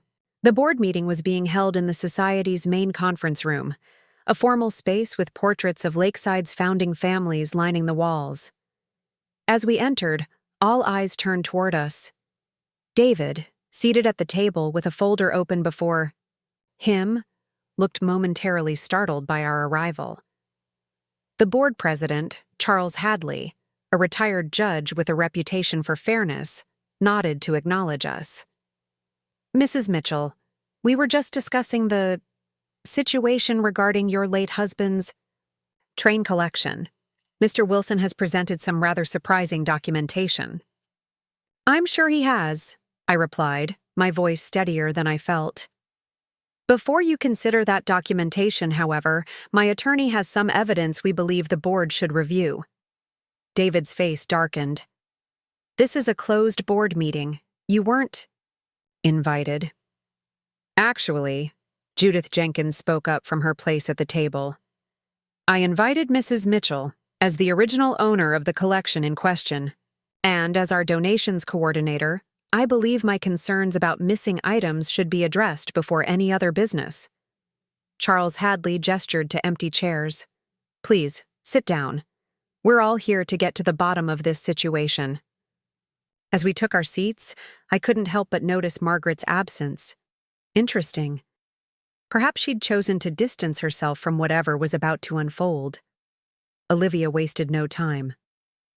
Board members, we have evidence that Mr. Wilson has improperly removed valuable items from the Mitchell train collection without authorization and is now attempting to claim prior ownership of those items through what we believe is fraudulent documentation. David half rose from his seat. This is outrageous. I have a signed letter from Robert Mitchell clearly stating, Mr. Wilson, Olivia cut in smoothly. Before you continue, I think the board should see this footage from your home security system. Tyler connected his laptop to the conference room's projector, and suddenly the video was playing on the large screen at the end of the room, David bringing the trains into his collection room, removing the documents from inside the locomotive, and later, making alterations to those same documents. The room fell silent as the footage played. David's face had gone ashen. As you can see, Olivia continued when the video ended, Mr. Wilson removed these items from the Historical Society yesterday, after the donation was made. He then retrieved documents hidden inside one of the locomotives, documents he is now presumably presenting as proof of prior ownership. Charles Hadley turned to David, his expression grave. Mr. Wilson, would you care to explain what we've just seen? David remained silent, his jaw working as if he were physically restraining himself from speaking. Furthermore, Olivia pressed on, we have Robert Mitchell's collection journals, which document his ownership of these exact items up until his death. There is no record of any gift to David Wilson. She passed photocopies of the journal entries around the table. Andrew Hargrove, seated beside David, looked increasingly uncomfortable.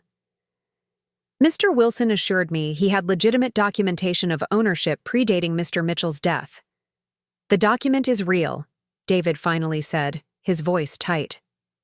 Robert did intend for me to have those specific pieces. He told me so many times. Then why hide the letter inside a locomotive?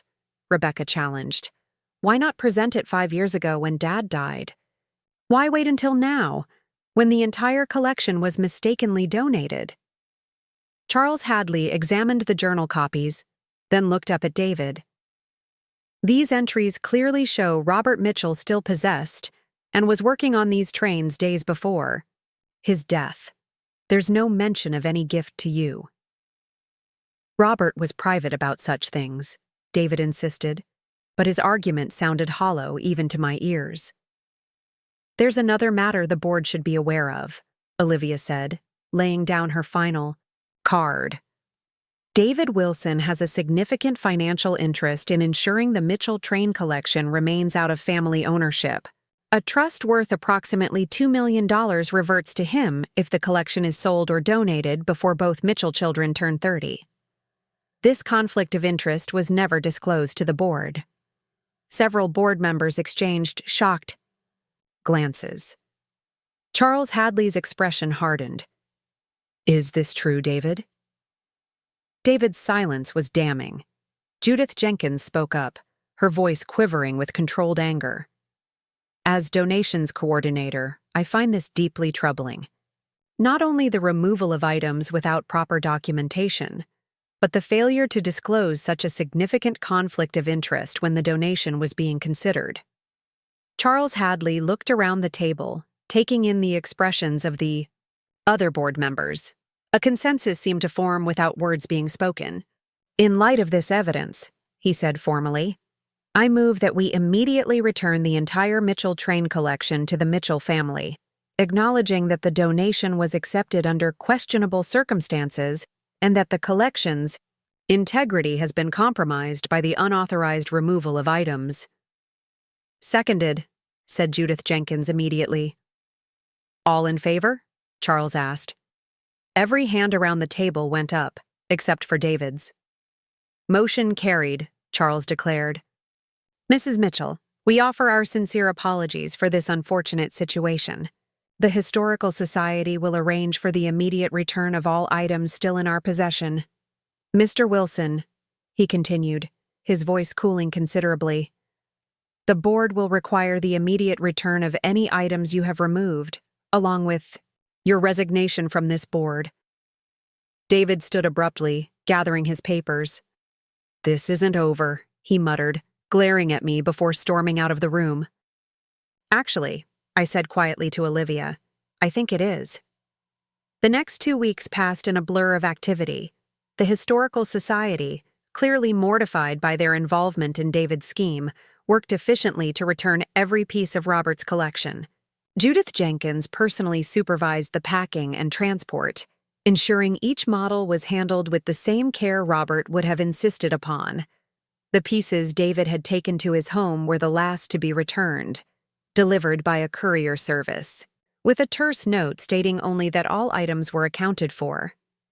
By mid-November, the basement workshop had been transformed. Tyler and Rebecca spent a weekend helping me clean and organize, carefully placing each locomotive, each railroad car, each tiny hand-painted figurine back in its proper display. Robert's meticulous labeling system made it relatively easy to determine where everything belonged, though we occasionally needed to consult his journals for the more obscure pieces. It feels right, Tyler said on Sunday evening as we stood back to admire our work. The collection gleamed under the specialized lighting Robert had installed, each piece telling its own story of American innovation and history. Like Dad's back. With us in some way. Rebecca nodded, squeezing my hand. I never really appreciated how beautiful these are. The craftsmanship, the attention to detail. I can see why Dad loved them so much. He would be so proud of both of you, I said, my throat tight with emotion. Not just for saving the collection, but for understanding what it represents. That night, after the children had gone to their respective homes, Tyler back to his apartment across town, Rebecca to the airport for her flight to Chicago, I sat alone in Robert's study, feeling a strange mixture of triumph and unease. We had won this battle, certainly. The collection was back where it belonged. David had been forced to resign from the Historical Society board in disgrace, and the trust remained intact for the children's future. Yet something about David's final words at the board meeting, "This isn't over," continued to gnaw at me. I knew my brother-in-law well enough to understand that he wouldn't simply accept defeat, especially with so much money at stake. David had always been the type to hold grudges, to plot and scheme until he got what he wanted. $2 million was more than enough motivation for a man like him to keep trying. My phone rang, startling me from my thoughts. The screen showed Olivia's number. "Everything okay?" she asked when I answered. "You sound tired." "Just thinking," I admitted, wondering what David might try next. Olivia was silent for a moment. "You think he has another play?" "Don't you? He's not the type to give up easily." "True," she conceded, "but his options are limited now. The Historical Society's board is aware of his conflict of interest. His attempt to claim prior ownership of pieces was thoroughly debunked, and we have video evidence of him essentially stealing from a public institution and attempting to forge documents. If he pushes further, he risks more than just public embarrassment." "I suppose you're right," I said, though I wasn't entirely convinced. "Maybe I'm just being paranoid." "Not paranoid, Eleanor. Cautious, and with good reason. But try to enjoy this victory, at least for tonight. You've protected Robert's legacy and your children's future. That's no small accomplishment." After we hung up, I tried to follow Olivia's advice. I poured myself a small glass of Robert's favorite bourbon, a ritual I'd developed on nights when I particularly missed him, and raised it in a silent toast to the empty chair across from mine. "We did it, love," I whispered. "The collection is safe." The next morning dawned with a sense of normalcy I hadn't experienced in weeks. I went through my usual routine: coffee on the back porch despite the November chill, a short walk around the neighborhood, making plans for the community center's Thanksgiving food drive. For the first time since Tyler's well-intentioned but disastrous donation, I felt like I could breathe freely again. Until the doorbell rang. I opened the front door to find a young woman in a crisp pantsuit standing on my porch, a leather briefcase clutched in one hand. "Eleanor Mitchell?" she asked briskly. "Yes?" "Melissa Chambers from Westbrook, Pyre and Associates." She handed me a thick envelope. "You've been served." My stomach dropped as I took the envelope, watching numbly as she walked back to her car. Inside, I found a formal legal complaint, the words swimming before my eyes as I tried to make sense of them. David Wilson vs. Eleanor Mitchell, Tyler Mitchell, Rebecca Mitchell, and the estate of Robert Mitchell. Complaint for fraudulent suppression of assets. My hands trembling, I called Olivia. "He's suing us," I said when she answered, my voice barely above a whisper. "David is suing all of us, me, Tyler, Rebecca, even Robert's estate." "Slow down," Olivia said calmly. "What exactly is the lawsuit claiming?" I scanned the dense legal language, trying to extract the core accusation. Something about fraudulent suppression of assets. He's claiming that Robert had other valuable collections that were concealed from him after Robert's death. Collections that should have been distributed to all family members, not just to me and the children. "That's absurd," Olivia said dismissively. "Robert's will was clear and properly executed. All his possessions went to you and the children, with a few specific items designated for other family members. David received exactly what was intended for him: Robert's fishing gear and a few family photographs." "He's claiming there were hidden assets," I continued, turning to the next page. "Items of significant value that were never disclosed during the probate process." "What items specifically?" Olivia asked, her tone sharpening slightly. I read further, my confusion growing. He's talking about coin collections, first edition books, vintage watches. None of this makes sense, Olivia. Robert didn't collect any of those things. The trains were his passion, his only significant collection. "This sounds like a fishing expedition," Olivia said after a moment. "He's throwing out accusations hoping something will stick. Is there anything in the complaint that mentions the train collection specifically?" I flipped through the pages. "Yes, here it is. He's arguing that the trains were just one part of Robert's total collections, and that their value was deliberately understated during probate to prevent other beneficiaries from receiving their fair share. Ridiculous, Olivia muttered. The trains were fully documented in Robert's will and the trust documents. Their value was properly appraised at the time. She paused, clearly thinking. This is a harassment tactic, Eleanor. David knows he can't get the trains directly, so he's trying another angle, claiming there were other collections or that the trains were undervalued. He's hoping to force a settlement that would give him access to some portion of the trust assets. Can he do that? I asked, fear coiling in my stomach. Not successfully, not with the documentation we have, but he can certainly make the process unpleasant. Lawsuits like this are designed to drain resources and wear down resistance. He's betting that you'll eventually decide it's easier to settle than to keep fighting. That's not going to happen, I said firmly. Robert was meticulous about his estate planning. Everything was properly documented, properly valued. David's fishing in an empty pond. I agree, Olivia said, but we need to take this seriously. Nonetheless, I'll file a response immediately and push for dismissal. In the meantime, we should gather any documentation you have regarding Robert's assets at the time of his death. Appraisals, inventory lists, anything that shows full disclosure during probate. After hanging up, I sat at the kitchen table, staring at the legal documents before me. A wave of weariness washed over me. Just when I thought we'd put this behind us, David had found another way to attack. It seemed there would be no peace as long as he believed he had a shot at that money. My phone buzzed with a text from Rebecca. Mom, what the hell? I just got served with legal papers from Uncle David. Call me. Before I could respond, another text came in, this one from Tyler. Some lawyer just showed up at the community college. Uncle David is suing us? What's going on? I quickly texted them both to meet me at the house as soon as possible. Rebecca replied that she would catch the next flight from Chicago. Tyler said he'd be over in 20 minutes. True to his word, Tyler arrived shortly after, his face flushed with anger. This is insane, he fumed, pacing the kitchen. Uncle David is claiming Dad had secret collections?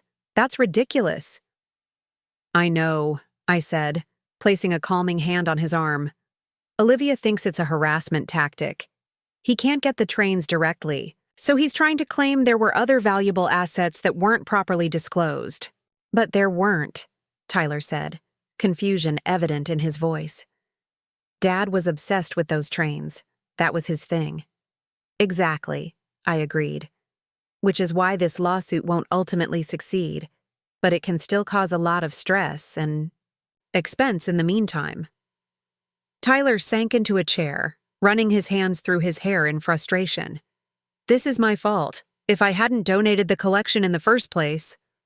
Stop that, I said firmly. You made a mistake, yes, but your intentions were good, and we fixed it. This. I gestured to the legal papers. This is about David's greed, nothing more. Rebecca arrived that evening, having caught a direct flight from Chicago. She swept into the house in full professional mode, her work bag slung over one shoulder, already talking on her phone to someone at her law firm. Yes, I need a referral to someone specializing in estate litigation. Family matter. Yes. That would be perfect. Thanks, Jim. She hung up and gave me a quick hug before turning to the papers spread across the kitchen table. Let me see these. I watched as she scanned the documents, her expression growing increasingly incredulous. This is the most transparent fishing expedition I've ever seen. He's literally listing every type of collectible that might be valuable, hoping something will stick. Coins, books, art, watches, memorabilia. She looked up at me.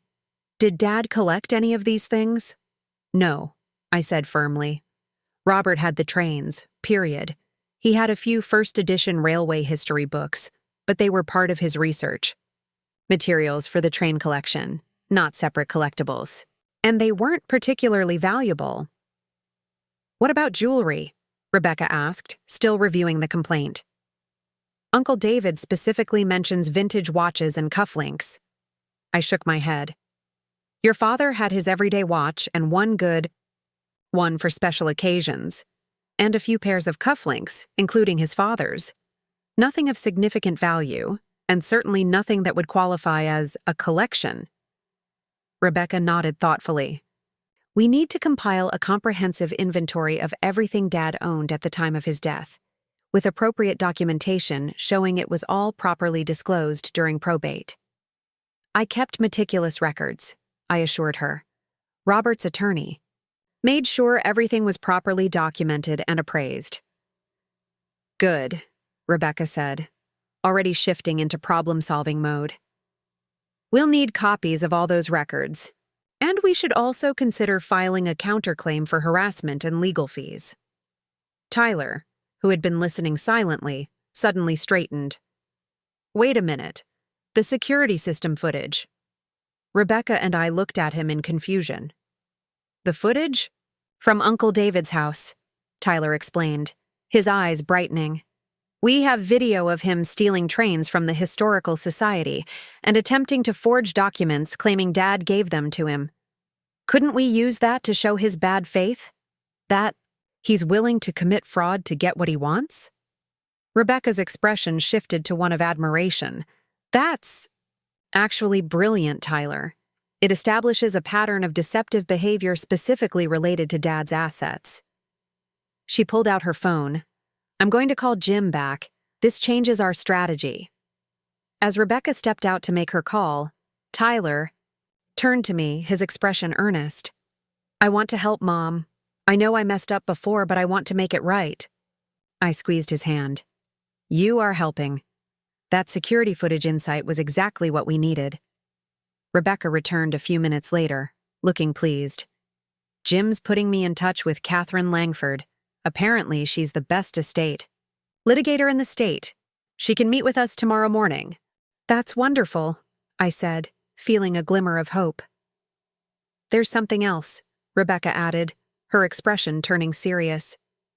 "Jim mentioned that David Wilson's law firm, Westbrook, Pyre, has a reputation for aggressive tactics in estate disputes.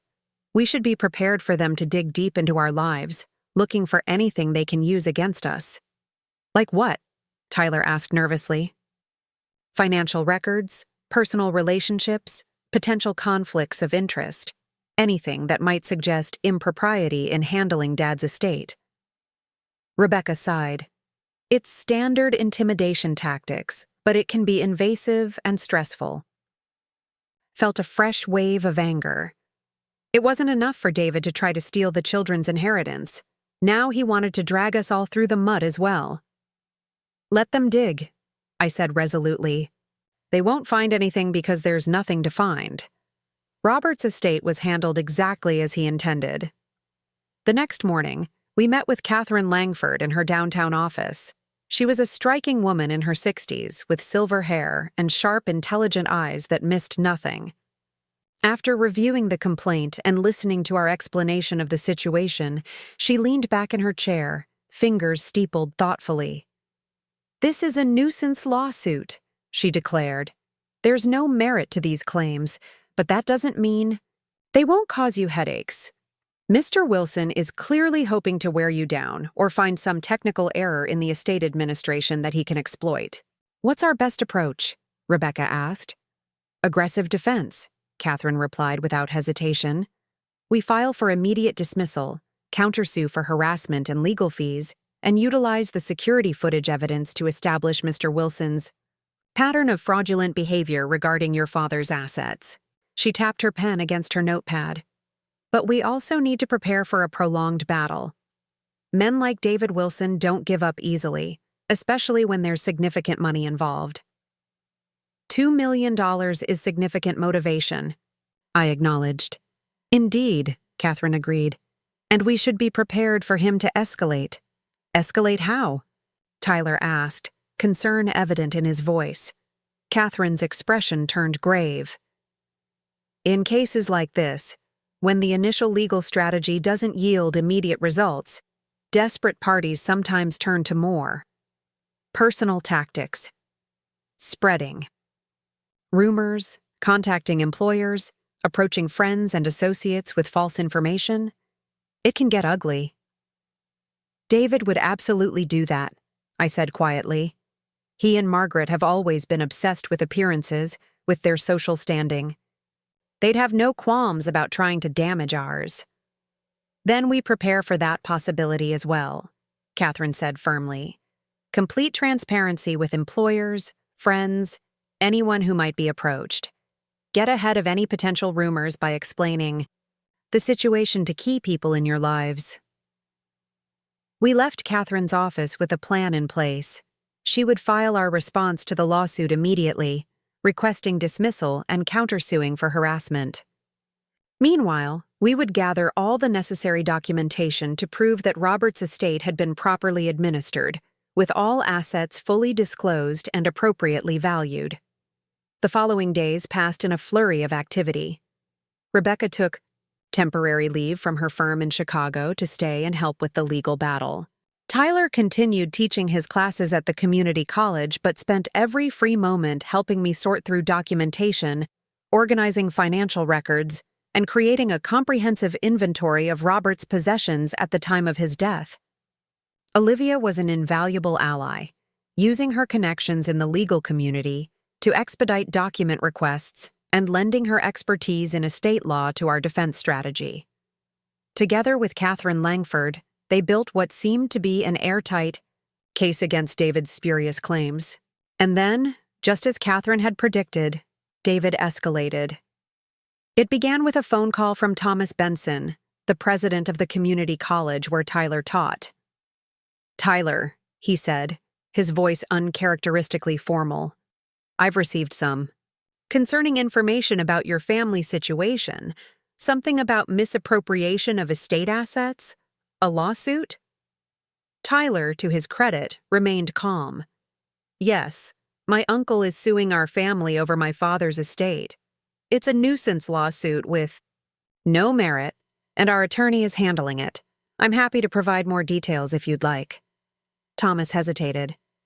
"That would be appropriate, I think. Your uncle's attorney contacted our board chairman directly with some rather troubling allegations. Something about hidden assets and tax evasion?" Tyler's face flushed with anger, but he kept his voice steady. "Those claims are completely false. My father's estate was properly administered and all taxes fully paid. This is a harassment tactic by an uncle who's trying to get his hands on a trust fund meant for my sister and me." After promising to send Thomas the relevant documentation showing the baseless nature of the lawsuit, Tyler called me immediately. "Mom, Uncle David's attorney contacted the college board. They're spreading rumors about tax evasion now." "Just as Catherine predicted," I said grimly. "They're trying to put pressure on us through our professional relationships."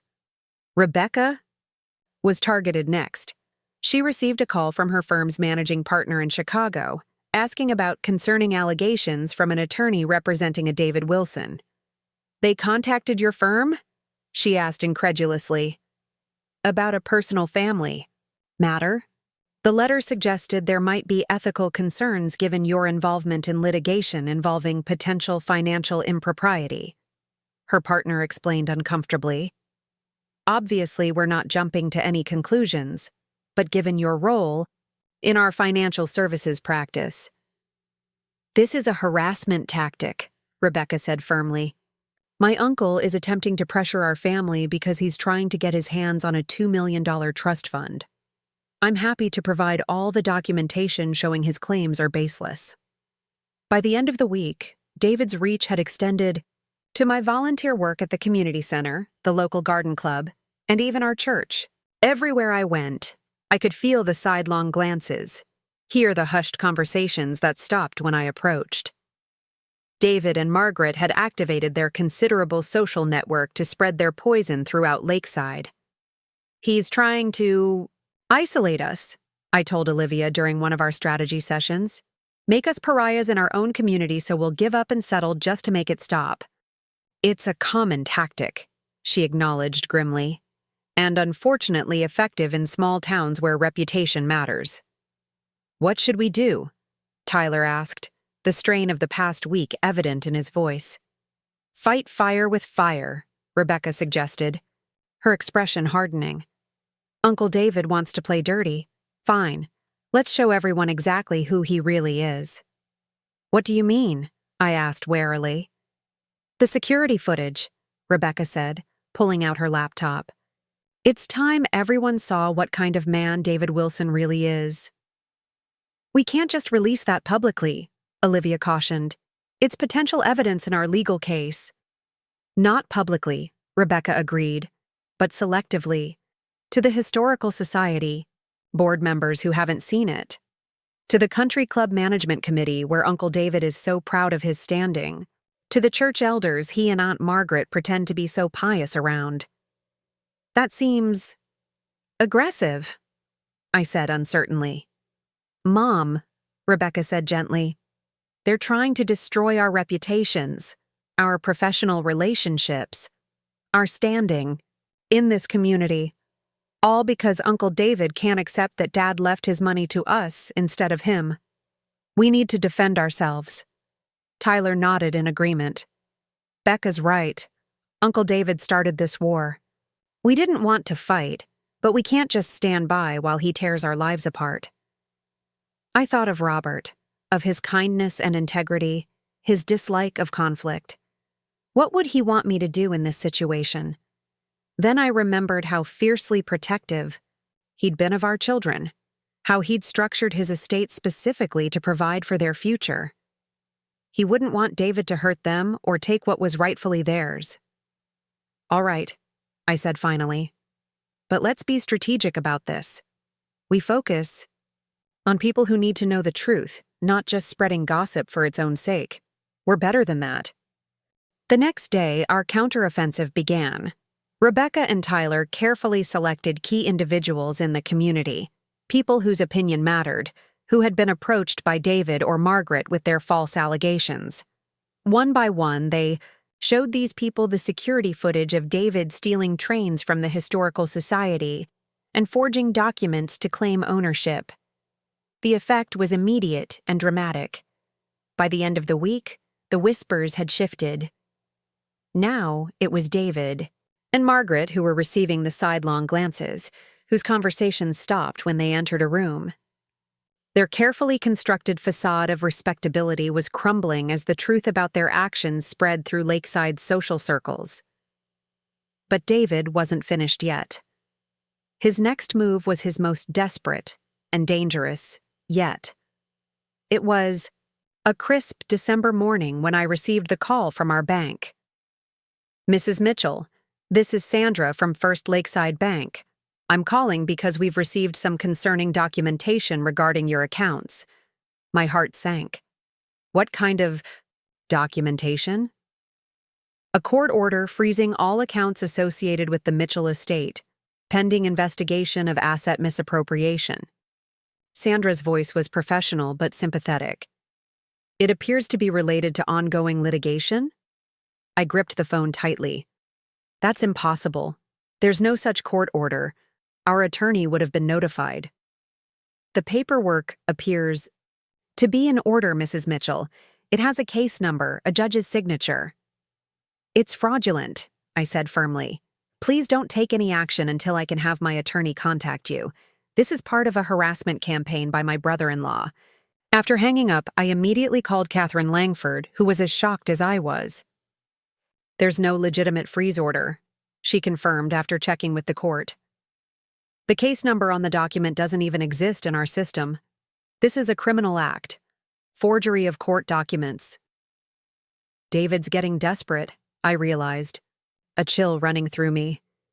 If he's willing to forge court orders? "This crosses a line," Catherine said grimly. "Bank fraud, forgery of court documents. These are criminal offenses, not civil matters. I'm contacting the district attorney's office immediately." The next few hours were a blur of phone calls and emergency meetings.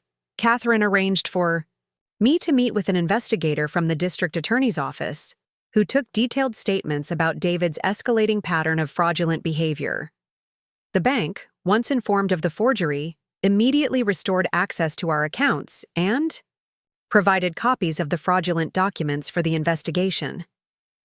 By late afternoon, the storm had intensified. Rebecca received a call from a colleague at her Chicago firm, warning her that someone claiming to be a bank investigator was requesting her financial records, claiming she was under investigation for embezzlement. Tyler discovered that his teaching credentials were being questioned based on anonymous tips about academic fraud. "He's gone completely off the rails," Olivia said when we gathered that evening to assess the situation. "Forging court documents, impersonating investigators, making false reports to licensing boards. These aren't just dirty tactics anymore. They're crimes." "He must be truly desperate," I said, trying to make sense of David's actions. "To risk criminal charges over money." "It's not just about the money anymore," Rebecca observed quietly. "It's about winning, about revenge.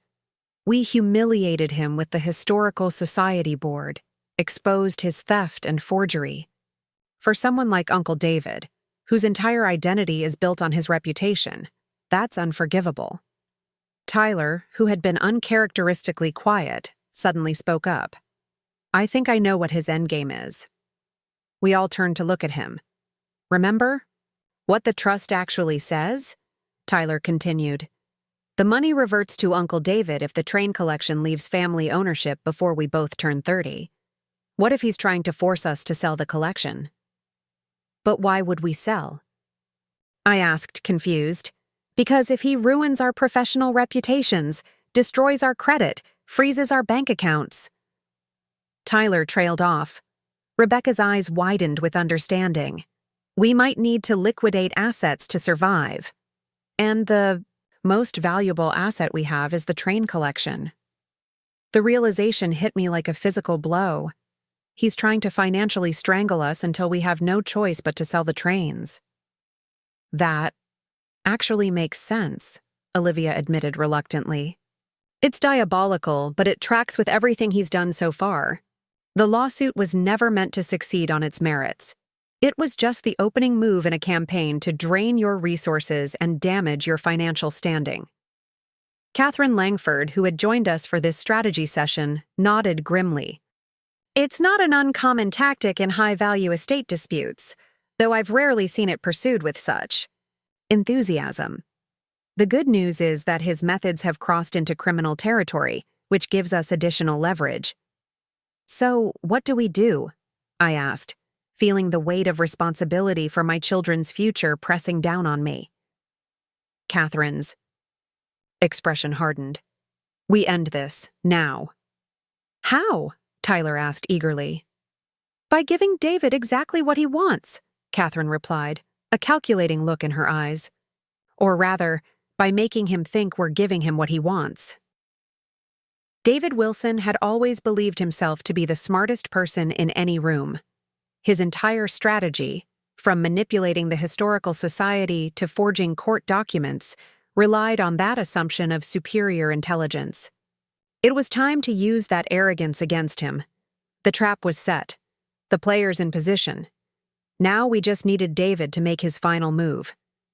Catherine's plan was both elegant and risky. "We're going to make David believe he's won," she explained, spreading out documents across my kitchen table.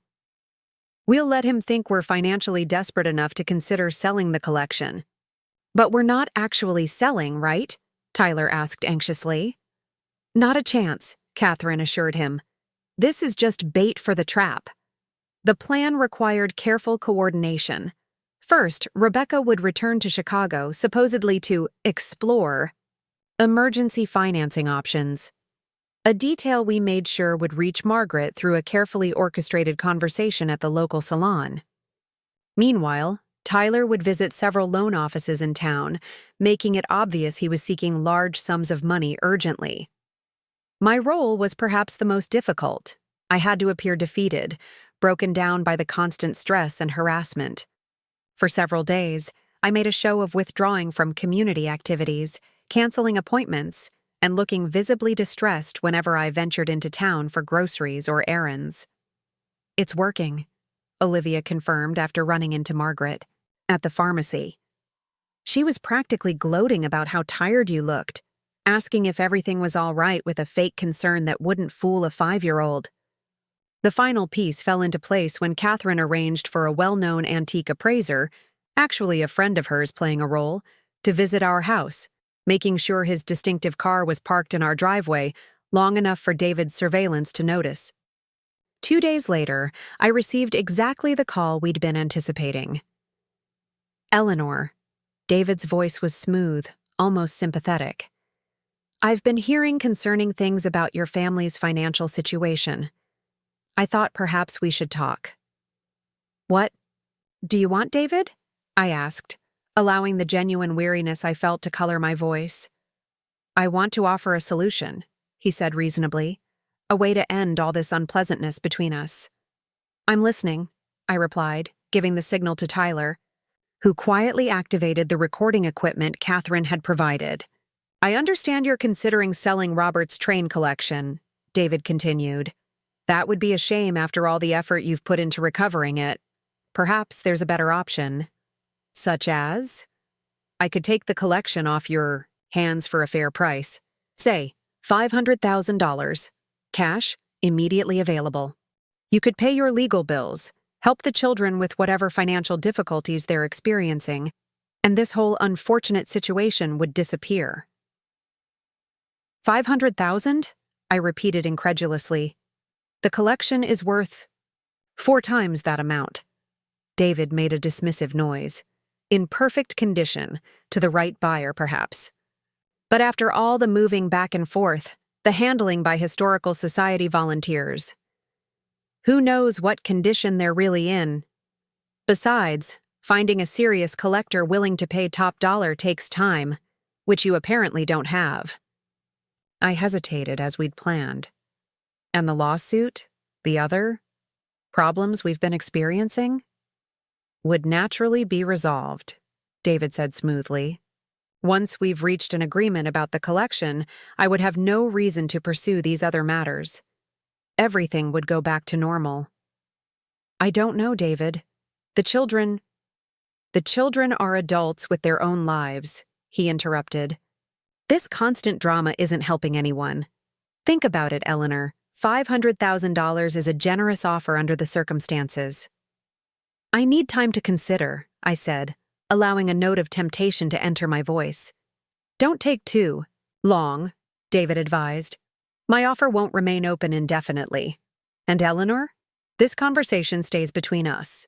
No lawyers, no Rebecca or Tyler.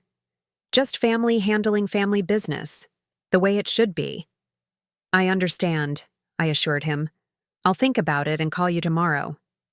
After hanging up, I looked at Tyler and Catherine, who had been listening to the entire conversation.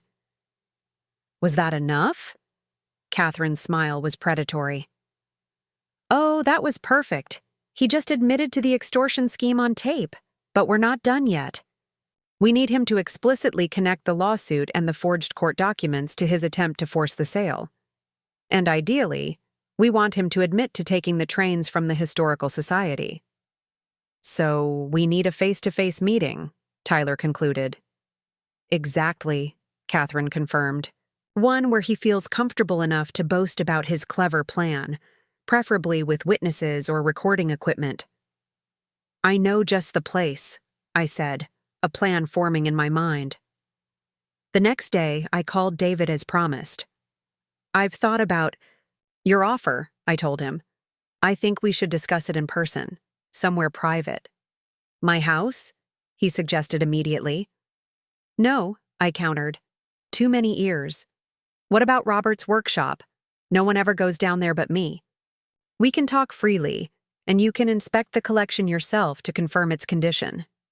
David agreed readily, and we set the meeting for that evening at 7. As soon as he hung up, we sprang into action, transforming the basement workshop into an elaborate trap. Catherine arranged for a detective from the district attorney's office to wait in a back room with recording equipment.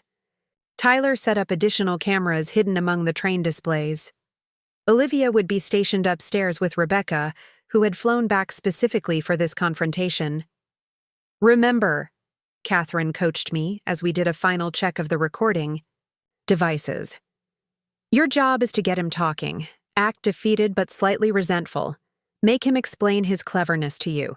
Men like David can't resist boasting about their schemes when they think they've won. At exactly 7, the doorbell rang. I took a deep breath, centering myself, then went to answer it. David stood on my porch, looking smugly triumphant in an expensive suit, as if he were already celebrating his victory. Eleanor, he greeted me with false warmth. You've made the right decision. We'll see, I replied non-committally, leading him through the house toward the basement door. The collection is all set up downstairs. You can examine it before we finalize anything. David followed me down to the workshop, his eyes widening appreciatively as he took in the magnificently displayed trains. Robert's collection truly was stunning. Hundreds of meticulously restored vintage models arranged in historically accurate dioramas, each piece gleaming under the specialized lighting. Impressive, he admitted, running his finger lightly along the edge of a display case. Robert always did have an eye for quality. Unlike you, I couldn't resist saying. Taking pieces from the Historical Society, hiding them in your house, not exactly the actions of a true collector. Rather than being offended, David chuckled. A means to an end, Eleanor. I needed leverage. Besides, those particular pieces were the most valuable in the collection. I wasn't about to let volunteers with no training handle them. Is that why you forged documents claiming Robert had given them to you? I asked, moving carefully toward the topics we needed him to address. A precaution, David said dismissively. I knew you might try to challenge the donation. I needed a backup plan. Like the lawsuit? I prompted. All those claims about hidden collections and tax evasion? David smiled coldly. You have to admit it was effective. Between the legal pressure, the social isolation, and the financial stranglehold, well, here we are, aren't we? You're selling, just as I knew you eventually would. My hands clenched at my sides, but I maintained my composure. You went to extraordinary lengths, David. Forging court documents to freeze our accounts? Impersonating investigators? Wasn't that risky? He waved away my concerns. Calculated risks. The potential reward justified the methods. $2 million is a significant reward, I acknowledged, watching his expression carefully. The trust? David laughed. Yes, that was the prize from the beginning. When I found out about Robert's ridiculous condition, keeping the collection intact until both children turned 30, I knew there had to be a way around it. It just took the right opportunity. Which Tyler provided by donating the collection, I said, encouraging him to continue. A stroke of luck, David agreed, examining a particularly rare locomotive with covetous eyes. Though I'd been laying the groundwork for years. The Historical Society board position, the donations to establish my credibility there. I was patient. Opportunity favors the prepared mind, Eleanor. And what about all the pain you've caused? The damage to Tyler and Rebecca's professional reputations? Did that factor into your calculations? Something ugly flashed across David's face. Collateral damage. Besides, they're Robert's children. They'll land on their feet. They always do, just like he did. I realized then what this was really about. Not just the money, but decades of resentment toward Robert, who had built a successful life, while David had always struggled to match his younger brother's achievements. So, what happens now? I asked, moving toward the final phase of our plan. I sell you the collection for a fraction of its worth. You drop the lawsuit, undo the financial damage you've caused, and walk away with everything you wanted? That's the general idea, David confirmed, his arrogance in full bloom. Though, I'm not sure I can undo all the damage, as you put it. Some bells can't be unrung, but the legal pressure will disappear, certainly. And how exactly would that work? I pressed. You just call off your attorneys? Tear up the forged court orders? David smirked. Something like that. The lawsuit was never meant to succeed on its merits. It was just a tool to apply pressure. As for the other matters, well, let's just say certain documents might be revealed as potentially questionable. You mean revealed as forgeries, I corrected him. Forgeries you created to force us into financial distress. He shrugged, unperturbed. Semantics. The important thing is that you're ready to be reasonable now. $500,000, Eleanor. That's my final offer. I have a counteroffer, I said, drawing myself up to my full height. David raised an eyebrow expectantly. You're under arrest, came a voice from behind him. The detective from the district attorney's office stepped out from the back room, badge in hand. David Wilson, you're being charged with extortion, bank fraud, forgery of court documents, and attempted grand theft. David's face went from smug to shocked in an instant. What? This is absurd. Eleanor and I were just having a private conversation about a family matter. A private conversation in which you admitted to multiple felonies, the detective said calmly, producing handcuffs. All recorded with a warrant, I might add. As the reality of his situation dawned on him, David turned to me with pure hatred in his eyes. You set me up. You set yourself up, I corrected him. All those carefully laid plans, all that patient groundwork, and you never considered that we might be planning too. The basement door opened, and Rebecca, Tyler, and Olivia descended the stairs, followed by Catherine Langford, and to David's evident horror, Margaret. Margaret? David's voice cracked with disbelief. What are you doing here? Margaret's face was ashen, her usual perfect composure completely shattered. I came to warn you, she whispered, but I was too late. They showed me everything, David. The security footage from our house, the forged documents, the recorded phone calls. How could you do this? They tricked you, David said desperately as the detective secured the handcuffs around his wrists. This is all a misunderstanding. Is it a misunderstanding that you stole trains from the Historical Society? Rebecca asked pointedly. Or that you forged court documents? Or that you just admitted on tape that your lawsuit was fraudulent from the beginning? You'll regret this, David snarled as the detective began reading him his rights. All of you. This isn't over. Actually, it is, Catherine said, stepping forward with a folder in hand. In addition to the criminal charges, we filed a civil suit against you personally for harassment, defamation, and intentional infliction of emotional distress. Given the evidence we've collected, it's a slam dunk. As the detective led David, upstairs Margaret remained behind, looking lost and suddenly much older than her years. I didn't know, she said quietly. About the forgeries, the false court orders. I knew about the lawsuit, of course, but David said it was legitimate, that Robert had hidden assets. Did you know about the trust? I asked, curious despite myself. About the $2 million David would get if the collection left. Family ownership?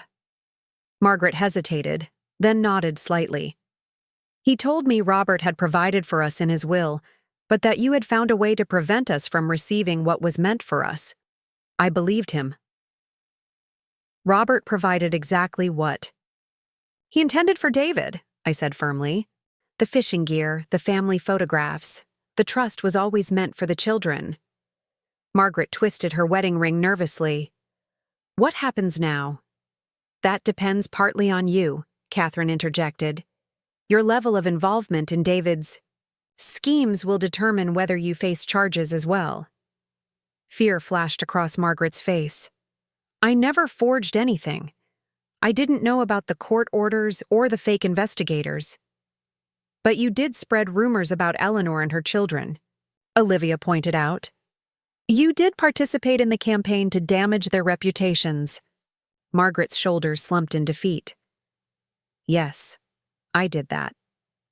After Margaret left with another detective for formal questioning, the five of us, me, Tyler, Rebecca, Olivia, and Catherine, sat in my kitchen, the tension of the past weeks finally beginning to dissipate. "It's really over," Tyler said wonderingly. "Uncle David can't hurt us anymore." "The criminal charges alone will keep him occupied for years," Catherine confirmed. "Between that and the civil suit, he won't have the resources or opportunity to cause further trouble." "What about Aunt Margaret?" Rebecca asked. "Do you think she'll face charges too?" Catherine considered this. Probably not criminal charges, assuming she cooperates fully and her story checks out. But she'll certainly be named in the civil suit. Their assets will be affected either way. "I almost feel sorry for her," I admitted. "She believed David's lies for so long." "She chose to believe them," Olivia corrected gently. "Just as she chose to participate in spreading rumors about you. Actions have consequences." We sat in comfortable silence for a moment, processing the events of the evening. Finally, Tyler spoke up. "So what happens to the collection now? Do we just keep it until I turn 30? I smiled, remembering Robert's words in his letter to me. "We keep it as long as we want to. When you both turn 30, you can decide together whether to maintain it or sell it." That was your father's wish, that you would appreciate the collection for what it truly represents before making that decision. "And what does it represent?" Rebecca asked, her expression thoughtful. "Family history," I said, thinking of Robert's meticulous care for each piece, craftsmanship, patience, the understanding that some things are worth preserving, worth fighting for. Tyler nodded slowly. "I think I understand now. It wasn't about the monetary value. It was about the legacy, the connection to Dad and to our family's past." "Exactly," I said, reaching out to squeeze his hand. "And no one can take that away from us." Spring came early to Lakeside that year. By March, the first crocuses were pushing through the soil in my garden, and the railway exhibition at the Historical Society was in full swing. Not Robert's collection, of course. That remained safely in our basement. But a beautiful tribute to the history of railroads in Michigan, with photographs of Robert's most impressive restorations prominently featured.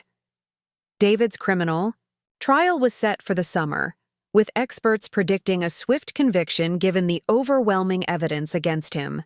Margaret had avoided criminal charges by cooperating fully with investigators, but their social standing in Lakeside was irreparably damaged.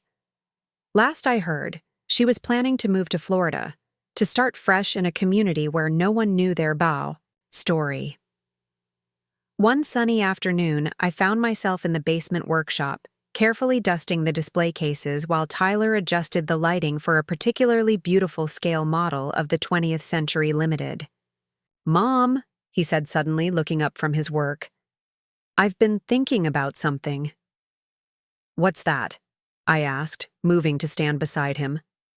"When Dad set up this trust, he wanted us to understand the collection's value beyond money, right? To appreciate the history and craftsmanship?" I nodded, curious where he was going with this. "Well, right now, only we get to see it. It's all hidden away down here." He gestured around the basement. "What if we found a way to share it, to let others appreciate it too, but without giving up ownership?" "What did you have in mind?" I asked, intrigued. "A private museum," Tyler said, warming to his idea. "We could convert the old Wilson property. It's for sale now, and it has that huge detached garage that could be renovated. We'd maintain ownership of the collection, but open it to visitors, maybe do educational programs for kids about American railway history." I stared at my son in amazement, seeing Robert's passion for sharing knowledge reflected in Tyler's excited expression. "That's actually a wonderful idea," I said slowly. "Your father would have loved it." "Really?" Tyler looked pleased, but uncertain. "You don't think it's too impractical?" "I think it's visionary," I assured him. And it solves a problem I've been pondering myself: how to honor your father's wish to keep the collection in the family, while also honoring his passion for education and history. "I'll need to talk to Rebecca about it," Tyler acknowledged. "Since the trust involves both of us." "I already love it," came Rebecca's voice from the stairs. She descended into the workshop, smiling at our surprised expressions. "Sorry, couldn't help overhearing. A private museum showcasing Dad's collection? It's perfect." As my children excitedly began discussing renovation plans and educational, programming possibilities, I stepped back, watching them with a heart full of pride and gratitude. Robert's precious trains had nearly torn our family apart through David's greed and manipulation. Instead, they had brought us closer together, reconnecting Tyler and Rebecca not just with their father's legacy but with each other. Robert had known all along what he was doing, not just preserving beautiful objects, but preserving our family bonds through a shared purpose. The Mitchell Railway collection would remain intact, but its true value wasn't in the $2 million it represented. Its true value was in this moment, watching our children collaborate with enthusiasm and respect, honoring their father's passion while creating something new and meaningful together. In the end, that was the real inheritance, not the models themselves, but the love, creativity, and connection they inspired, and that was something no one could ever take away from us. Up next, you've got 2 more standout stories right on your screen.